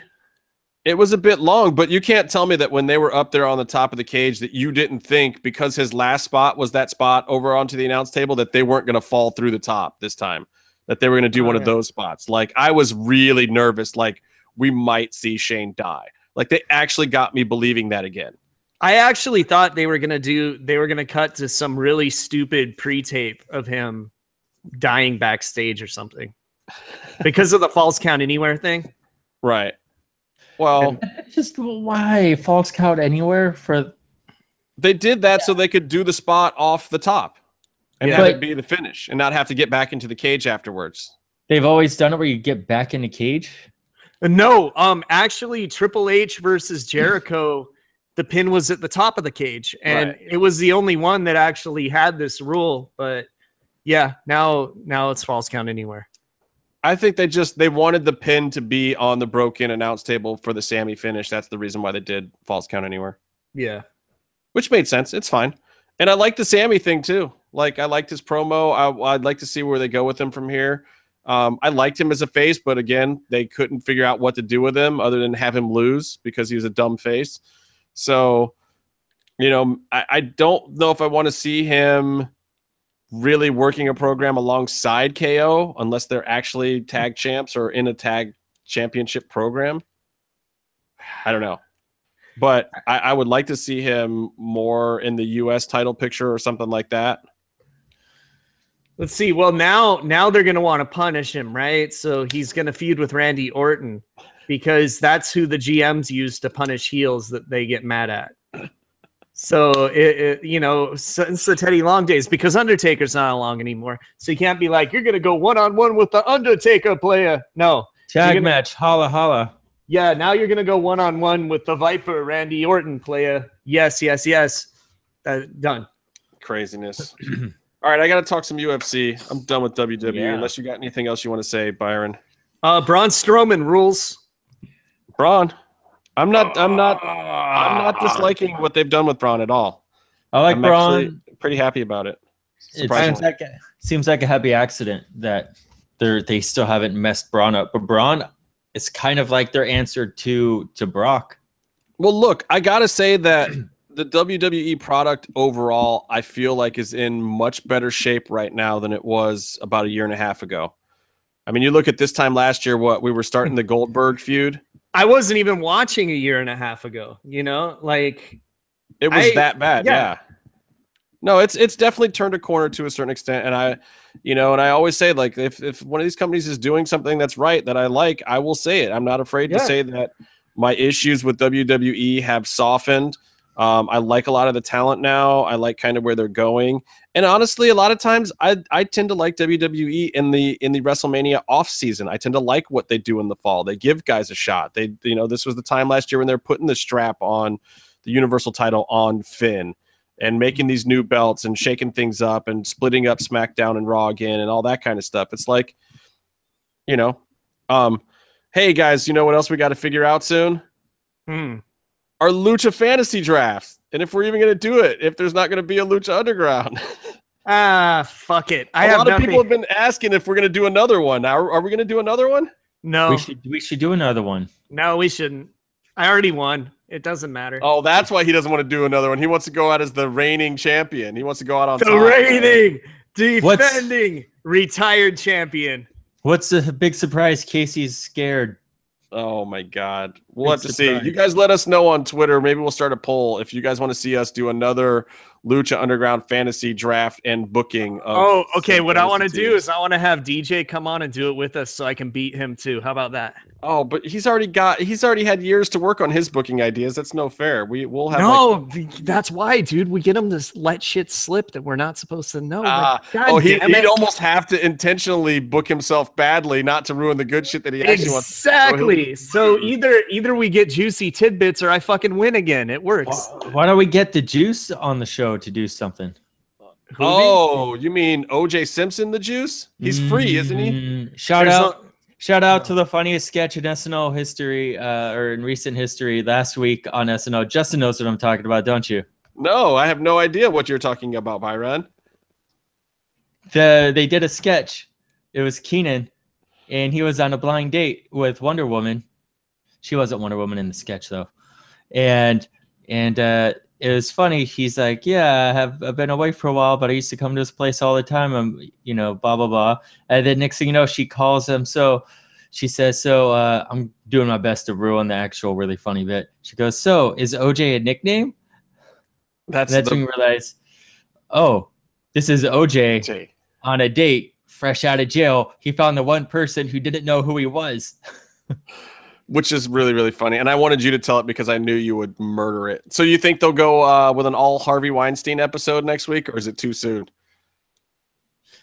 No, I mean they barely touched. I'm hoping they do a sketch where Bill Cosby roofies Harvey Weinstein and has his way with him. Hey, I mean those things aren't fresh. They're not fresh comedy though, because everyone there knows about. Everyone knew about Weinstein. Everyone knew about Cosby, and it's coming to light now. And I don't know. I didn't know about Cosby, but I will say even I have heard rumors about Harvey Weinstein. Like Meryl Streep or whoever, anyone saying that they didn't know. It's like, dude, I am barely on the edge of the entertainment industry, and I knew. Dude, I was a lowly fucking intern and I knew. And fucking Kevin Smith is saying that he didn't know. Fucking bullshit. I heard all Tarantino is releasing statements through other people because he clearly knew and doesn't know what to say publicly. Like he's got writers crafting what he's going to say about this because it's a delicate situation because basically, even if you're not the scumbag, a lot of people are implicated. Yeah, I mean, because anyone who knew he was the scumbag is implicated at this point. But if you don't say something that's close, it's a gray area. If you don't say something, then it's close to. Is it? I mean, honestly, people who didn't say something, I can't blame them because it is just a product of how this industry has worked for so long, even dating back to the studio system where they would cover up things for their contracted actors, and we used to do this for politicians, but now we're moving into an era where you don't do that, where John Kennedy can't sneak a chick in through the basement anymore or go out to Vegas and have a fun weekend. You know, you can't do that if you're a politician or an actor anymore. And it's weird because look, the industry has attracted a lot of scumbags because of the fact that that is stuff that you can get away with if you're powerful or famous, and some people are attracted to the party and the lifestyle and the taking advantage of people, and they're scumbags and they're shitty people. Hey guys, so MGM actually contacted Fightful Online's reporter that just copied and pasted the Meltzer story basically, and they told them we're not shopping the show around. Because they're not people. Yeah. And this is what we say. We don't report things on this show that are bullshit. We don't really even care about reporting in the first place. So if we're saying it, it's because we actually know what the hell we're talking about. Unlike these other people that sadly have to fill a column or have to say something. And God bless them for still wanting to talk about Lucha Underground. But let's find some truth, people. MGM is not shopping Lucha Underground. They can't shop Lucha Underground yet, technically. And at such a point in time when it becomes worth it for them to shop Lucha Underground, I'm sure that they will, but it's not today. All right. So I lost Casey, but I still want to talk about some UFC here. A lot of people are still talking about the John Jones thing, and many people, even people in the know and some of the upper brass at UFC have said that this John Jones thing can't possibly be right for some reason. They're trying to figure out why he would test this way. And here's why. Because the funny thing about it is this was the test that he knew about. No one understands why he wouldn't pop hot on the random tests. Most of these guys, almost everybody clears, even the cheaters, which is why this is so weird. Even the cheaters clear the tests that everyone knows are coming. He got popped at one of the in-competition standard drug tests that nobody fails because everybody knows how to mask them or get off of stuff in time or not take the stuff that shows up there. Like, it is really, really weird. So maybe there's some truth to it. I don't know. I mean, maybe it's some kind of grand conspiracy, but I don't hear John Jones shouting that from the hills or whatever. I don't know. I don't know what to make of it at this point in time, but I do find it interesting that the story is still going, his appeal is still pending, and that a lot of people who are very in the know and would know and are not particularly loyal to John Jones or the Jackson Winklejohn camp for any reason are saying that these results are still very, very suspect, and a lot of people expect him to get a lessened sentence, if not have it thrown out altogether somehow. So we'll see. We'll see if the legacy of John Jones may still be intact in some fashion, but until then, it's still DC, who a lot of people make fun of being the crybaby and everything. I don't know if I get it. Like I like Cormier as a heel and kind of a whiny heel. But I don't really consider him a crybaby. I don't know. What do you think, Case? I think he's just being fucking funny. Like, okay, I'll call a crybaby a fucking crybaby on this show. I don't think he is one. I mean, he's not running around in a mask calling himself Prince Puma. Well, and again, I don't even think Prince Puma's being a crybaby anymore, which is good. I hope he listened to the show and took it seems like criticism seriously. It seems like he stopped. So yeah. Rumble Johnson's coming back at heavyweight now, though, which is interesting. And I think he'll have a decent little run up there because I think he can just go up there and bang. But this is amazing to think about the fact that this was a guy who once fought Dan Hardy at 170 pounds. You know, he has been at almost every weight class in the UFC, which is amazing. I mean, the stuff that guy's put his body through to finally be up at heavyweight is incredible. But I think he'll have a decent run up there. I don't know how he'll fare with some of these guys. Like, I think we're going to really see what kind of chin he's got.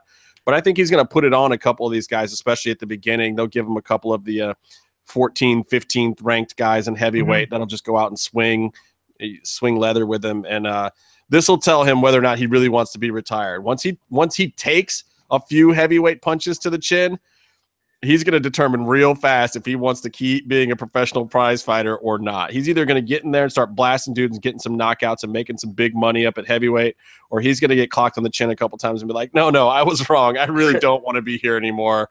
I'm going to go back to that retired thing and opening my weed stores in California or whatever he was doing. All right, UFC 216 this past weekend. El Kukui is your new kind of sort of lightweight champion of interimness specificity. Hey, he said that he would give Conor a title shot. And Dana White is claiming that that's the fight he wants to make. Dana White has not said that that's the fight that Conor is going to allow him to make. But GSP has said that he will take the Robert Whittaker fight after his fight. So he's not really looking for Conor like I thought might be the case. Khabib finally does not lay a better claim than Tony to the title because Khabib hasn't fought, even though he's undefeated, and Tony now has this interim belt. So I think that Conor can now avoid Khabib if he wants to a lot easier. So maybe Tony really is next. I really kind of thought that Conor, and if GSP beats Bisping, I still think that there's a big chance that Conor may go up to 170 and try to fight GSP for the title. Well, there's good money. There's good money in that. I mean, I'd pay to see it. Yeah. I think Kevin Lee is still a star from this. Obviously, it didn't go the way that he wanted to. I mean, El Kukui is a beast, and that fight pretty much went exactly how I thought it would go. But I still think that this helps Kevin Lee. I think if he clears out a little bit more of the middle of the division, he's got some more big money fights in his future. He's a good talker. He's actually a really good fighter. He's just not. He's not in the top 5 yet. And wasn't meant to be. He really is the number 6 or 7 guy. He looked like a number 6 or 7 guy out there against the number 1 or 2 guy, which El Kukui is. But maybe he can work his way up to the middle of the division and clip off some of those other guys and maybe get to a Eddie Alvarez or another name again, somebody that he can handle. And I expect to see Kevin Lee fight for a belt again 2 years from now. I expect him to get back up there and make some good money along the way now, too, because I think this raises his profile a lot. So the other fights coming out of this, DJ puts on the most boring display of fighting in the world ever again until the finish. Holy shit. I almost want to take back every bad thing I've ever said about DJ and his boring fighting, except for the fact that there were still 4 rounds of that in this fight. But then that finisher that he calls the mighty whiz bang, which is lame. Everyone else is calling it the mousetrap. He takes a suplex into, what is it? It's like a suplex into an arm drag and then jumps into an arm bar while the guy's coming down on his side. And he's practiced this before, and it looked like it was practiced. It did not look like a fluke. Yeah, it's kind of like the Minoru special in pro wrestling terms, but it does. But it also looks very much like a pro wrestling move where somebody has to willingly let you do this thing to them. But that was not the case. He imposed this on somebody. This is better than that guy winning an MMA fight with a Boston Crab a couple of weeks ago. I mean, this is basically a pro wrestling-esque move done for real in a championship MMA fight against a top talent. Ray Borg is no joke. So I don't know. I mean, it was a crazy move. But these are the kind of things that Mighty Mouse has to do. Like, if he wants to be one of the best ever, like, okay, you got fighters saying you're one of the best ever. You've got MMA insiders saying you're one of the best ever. But I know no casual fan that gives even half of a shit about Demetrius Johnson. Like they just don't care. And there's no way that you can tell me that they do. There's no way you can tell me it's entirely the UFC's fault. I feel like if John Dodson had beaten Mighty Mouse or had the same kind of run, he would be infinitely more popular. There's something about DJ that just doesn't resonate. And I can't even put my finger on it, but like him and his team, they have to crack the code. They have to figure it out, because fighting wise and in the cage wise, he does deserve to be one of the greatest of all time. But he's never going to be that if people don't know about him or care about him. Are you saying you don't like his Twitch stream? His Twitch stream is dope. It's actually probably one of the most interesting things about him. But that's it. Like, and I'm not saying that every fighter has to talk smack. Obviously, that's not the case. Plenty of fighters have become very popular not talking smack. They don't all have to be Conor McGregor or Kevin Lee or Michael Bisping. He can be a nice guy, but they've got to do something to try to start getting him over with the people. Like, I don't feel like he's, you know, as good a representative for the black community as like Kevin Lee or even Tyron Woodley. So I don't think he's really capturing that market. I think he's getting some of the nerds, but they're not playing him up. It's like maybe they need to send him to a UFC sponsored video gaming event. Like, make him a bigger deal to the nerds. Get him on, you know, the Nerdist and, you know, whatever kind of G4 shows are out there right now, even though G4 doesn't exist. No, I mean, unfortunately. No, but I mean, that's the market that they need to play to get him somewhere. And like, you know, I think there's even a large female contingent in that market that would really kind of gravitate to him and his weird ears. Anyway. Yeah, the girls that were really into the smart guy, since they look exactly the same. And honestly, I feel like GSP in his heyday was very similar to Mighty Mouse in a lot of ways. He was kind of soft-spoken, given he had a country behind him. But, you know, the other thing that GSP really had going for him in his heyday is he fought big names. DJ has not fought big names because the division was created around him. So there was no... The big names were Dodson and Benavidez, and that's it. And he whooped up on both of them twice. Like, what else do you do now? That was it. That was all the names in your division. Uncle Creepy's not around there anymore. Like, sadly, yeah, he's been having some weird issues, but I think he just got his release and he's going to go fight in Japan, I think now. But anyway, it's just weird. Like, he needs, or he needs more highlights like this, or he's got to stop being boring and doing it on his own. Yeah, keep fighting whoever is named the next best guy in your division all day long, but then finish him off with something like this every time. Got to give me something. Even El Kukui has done some of that. Like, that's part of why he's where he is. He is a little vulnerable in his fights.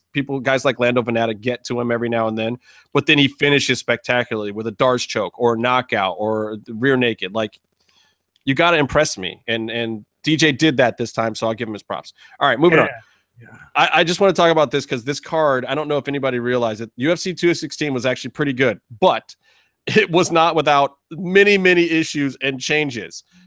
First, Abel Trujillo was going to face Lando Groovy Venata, but then he was replaced by Bobby Green, which is awesome because that was a great fight. That was Can we talk about Lando? Yeah, please. Lando lost that point in the first round to a direct knee, but it was not so direct, which I thought was kind of BS, but fight was a draw. I was still satisfied. Go ahead. And also, your name's fucking Lando, and you make your nickname Groovy.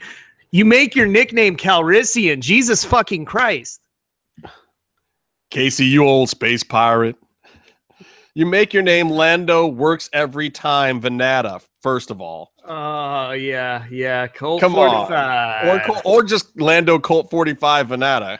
You know what's funny is Byron has no fucking idea what we're talking about. Oh, my God. And not just because it's every time. Star Wars. Kind of, but not really. Billy D. Williams, man. Look him up. The real Two-Face, Billy D. Williams. He got to beat Two-Face in Lego Batman, so that was awesome. Which is hilarious, by the way. Yeah. I think we mentioned that once before, but I caught that too, and it's great. But that was a good fight, even with the draw. And there were 2 draws on this card, which was so weird. Like, when does that ever happen? Okay, so then that change happened, but it was for a good thing. And then Paige Van Zant was originally supposed to fight Jessica I, my homegirl from Cleveland, but then she backed out because of a back injury. Then, that's not all she said. She had like staph, pink eye, like 10 things, right? She rubbed her face on a poop pillow. Yeah. If she stopped texting on the toilet, none of this would have happened. I do also find it funny that all this happened right after she moved and went to Chael's gym, because she's been primarily training out of there now. Well, so known fecophiliac Chael Sonnen. Chael Sonnen not only likes to shit on his opponents, apparently he likes to shit all over the gym. I don't know where it happened, but yeah, she had a million things wrong with her. But so she pulls out, and then Jessica I, they set up Andrea KGB Lee, who I'm a big fan of from LFA and Invicta, and she just defended her LFA title. So she gets called up from Invicta.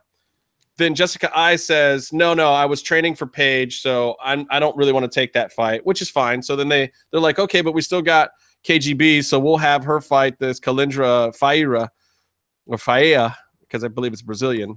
Faia. Yeah.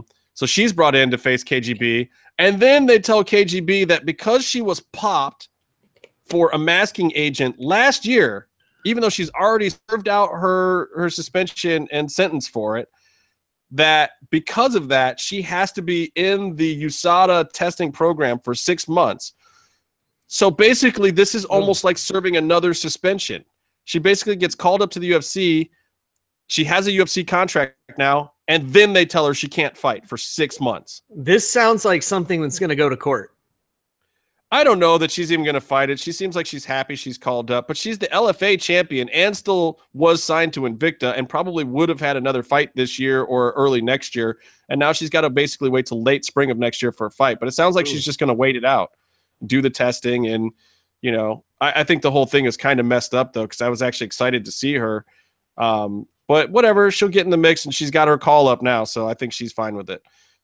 So that was just weird. So then this Italian newcomer, Mara Romera Borella, she comes in as basically like, I don't know, the 6th or 7th or 8th woman that's supposed to be in this particular fight. I mean, it's amazing that the whole fight just hasn't been canceled, but they found someone and brought her in, brand new to the UFC, and she's the one who wins. Wow. Some girl from Italy, nobody's ever heard of her. No, I don't even know if she's ever even fought before. I don't even know what her record is, like 1-2. Who knows? She wins by rear naked choke over this Faia girl who's supposed to be really, really good. Super exciting fight. Should have probably been on the prelims, but they left it on the pay-per-view portion of the card, and it was worth it. It was a great fight, and this no-name from Italy. I don't even know if there's ever, I think Legionaris was like the only other guy from Italy that's ever even been in the UFC. Shit, you know what? We should ask Vinny, because I bet he would know. Well, look, keep track. Vinny's countrywoman, though Vinny is Sicilian more so. I believe she's more Neapolitan Italian. But anyway, she won. It was amazing. And then also on this same card, canceled, was Nick Lentz versus Ill Will Brooks. Lentz had some kind of medical issue that they said during weigh-ins. It's amazing this card even went off. And then to top it all off, I didn't even know when the fight started that Derek Lewis was pulled from his fight. And Fabricio Verdum still had a fight, but Derek Lewis was pulled from some severe back pain. And then they replaced him with a guy that 9 out of 10 Trump supporters probably still thought was Derek Lewis, which is Walt Harris, another black guy who looks just like him. And of course, Walt was defeated via armbar, and on the highlight reel, it'll probably just look like Derek Lewis lost. man, we should have done the test on Byron to see if he could tell the difference. Fuck. I mean, I don't know, and I've heard people get Derek Brunson and Derek Lewis mixed up too, and well, see, at least their names are both Derek. That's a little more understandable. Yeah. One is the Black Beast and one is not. Let me just put it to you that way. Mm-hmm. And the funny thing is, though, I've known for weeks that Derek had issues, and Ariel Helwani, I think, even asked him directly, like, is your back okay? Are you going to be able to get through this fight and whatever? And Derek was like, yeah, it's fine. And then obviously it wasn't fine. I love it. Every time you hear a fighter say they're having the best camp they've ever had, or that they're in the best shape of their life, that is just filler, people. because, 32% of the time it's true, and the other 68% of the time it is a complete lie, and everything's going wrong. The weight cut's wrong. They hate their training partners. Their coach is off sleeping with their wife. They have a major injury like this. Like, people, anytime someone's saying they're having a great camp, just disregard that even being a statement, because it's just words. It has no bearing on anything that's happening. It's not that they're lying. It's not that they're having a bad camp because they're saying that. It's because somebody asked them, and that's just what you say, especially when your opponent is sitting right across from you. You don't say, oh no, I'm having the worst camp of my life. I'm in shitty shape. I've been getting up at 3 p.m. doing once a week instead of 2 a days, Like ever since IHOP started those new pancakes, my training's fucking sucked. Let me tell you, I'm thinking of going for heavyweight next time. You'll hear that stuff after the fight.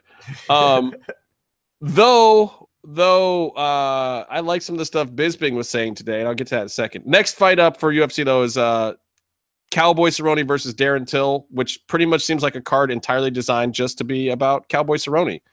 I don't know any of the other fighters on the entire card for the most part. And honestly, I don't know anything about his opponent, Darren Till. I guess it's just really the Cowboy show.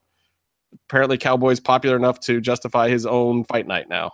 Well, shit. If Cowboy's fighting, I want to see it. Yeah, I mean, I'm going to watch. I'm going to totally watch, and maybe I'll discover some new talent or some people that I like on the way. I guess that's the good part about it, right? Because, and plus the man's insane, so he's an instant draw. Totally insane. Doesn't like Cowboy's at the point where I don't care if he wins or loses. He's Robbie Lawler. Him and Robbie Lawler are the two guys. Like, I will watch them fight anywhere, anyway, anyhow. Don't care what company. Don't care if it's pay-per-view, free. They're just always worth watching. And even now and then, both of them will turn in a stinker of a performance, and who cares? Because the next one's probably going to be fire again. But so the big card, though, is still UFC 217. They had the Bisping GSP press conference today. And Bisping, basically, this is one of the few times where it's completely acceptable. Like, besides all of his funny stuff, I mean, he was totally zinging George the whole time. It's really entertaining if you haven't watched it. It wasn't like Conor McGregor level stuff because you don't feel like any real animosity. But he actually was getting under GSP's skin a little bit, and it was funny. He made fun of his accent a bunch, too, and, his injuries and this and everything. It was funny. But Bisping actually did say very specifically, I'm training to beat George with, not getting taken down and standing up off of his lay and pray and his boring bullshit. It's perfect because, A, we all know that has to be true. That is the thing that he can't let GSP do. So he can totally say it. And the effect of that is either going to be that GSP doesn't try to do it and actually does try to bang with him, or that if GSP does do it and he's successful, that Bisping has a talking point afterwards about how GSP wouldn't engage him and wouldn't do a real man's fight. Bisping was even saying, like, what's the middle word in the company? It's ultimate what championship, George? It's fighting championship. You have to actually fight me. You can't just lay on me. He kept calling him a lizard and this, that, the other thing. It was great. A lizard? Yeah, it's just a lay and pray lizard. It's awesome. And so why not? It's like, this is the one time that completely giving away your game plan. Everyone knows that this is what Bisping has to train for. It is how you're going to beat him. People who have stuffed GSP's takedown early on are the ones that have fared the best against him. It's that simple. I mean, unless GSP comes with something else, but if he does come with something else, Bisping obviously has a way better chance of beating whatever that is than the tried and true ground and pound lay and pray that he does that we know works.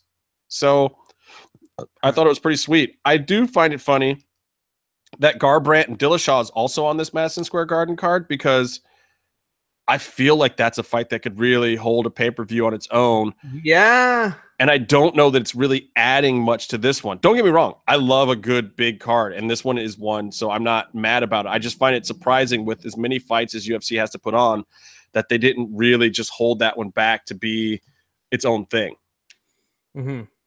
But I'm excited to see that. What are you excited to see that one, Case? I'm excited to see it, but I do think that this gets them more money.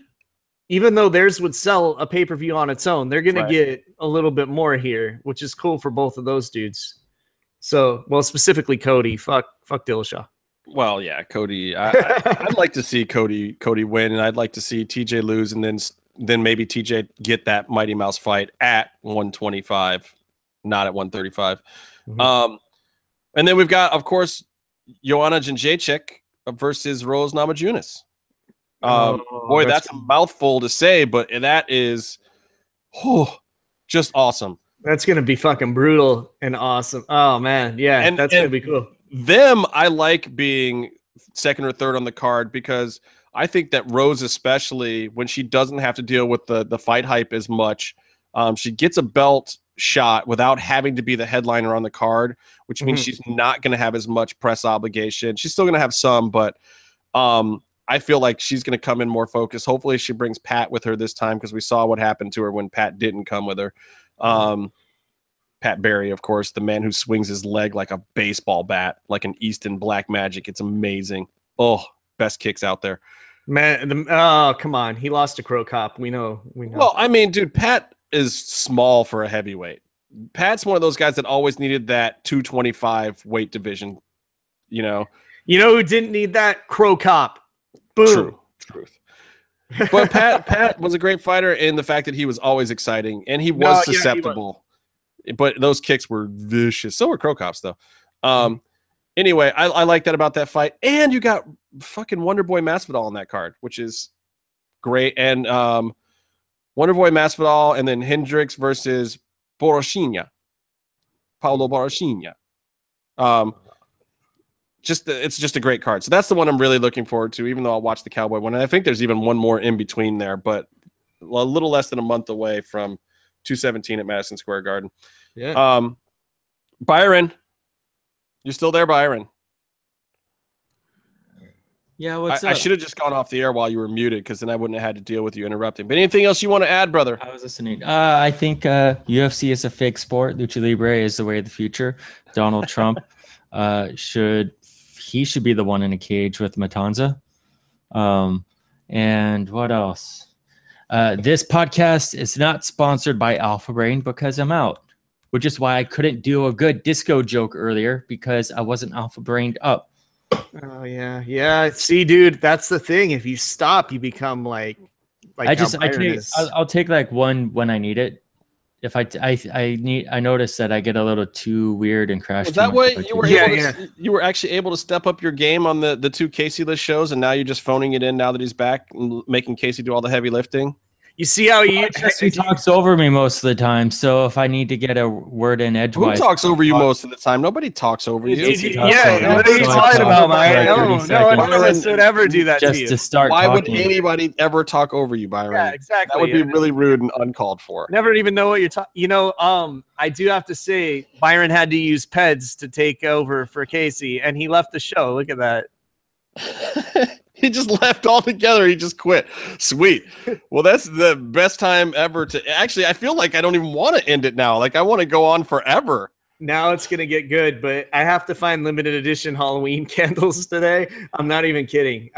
This is, by the way, in fact, official Casey month. This show is sponsored by Count Chocula. It is powered by Count Chocula. Actually, you know what? Today was on Booberry this week. It was Booberry today, yeah, but I almost killed that box, so it's going to be either my one Frankenberry. See, I buy like one box each of the fruity ones and then like 6 boxes of Chocula. And I want to tell everyone the family size boxes are at Walmart right now. I'm down to 2 boxes of Chocula left, and that's it.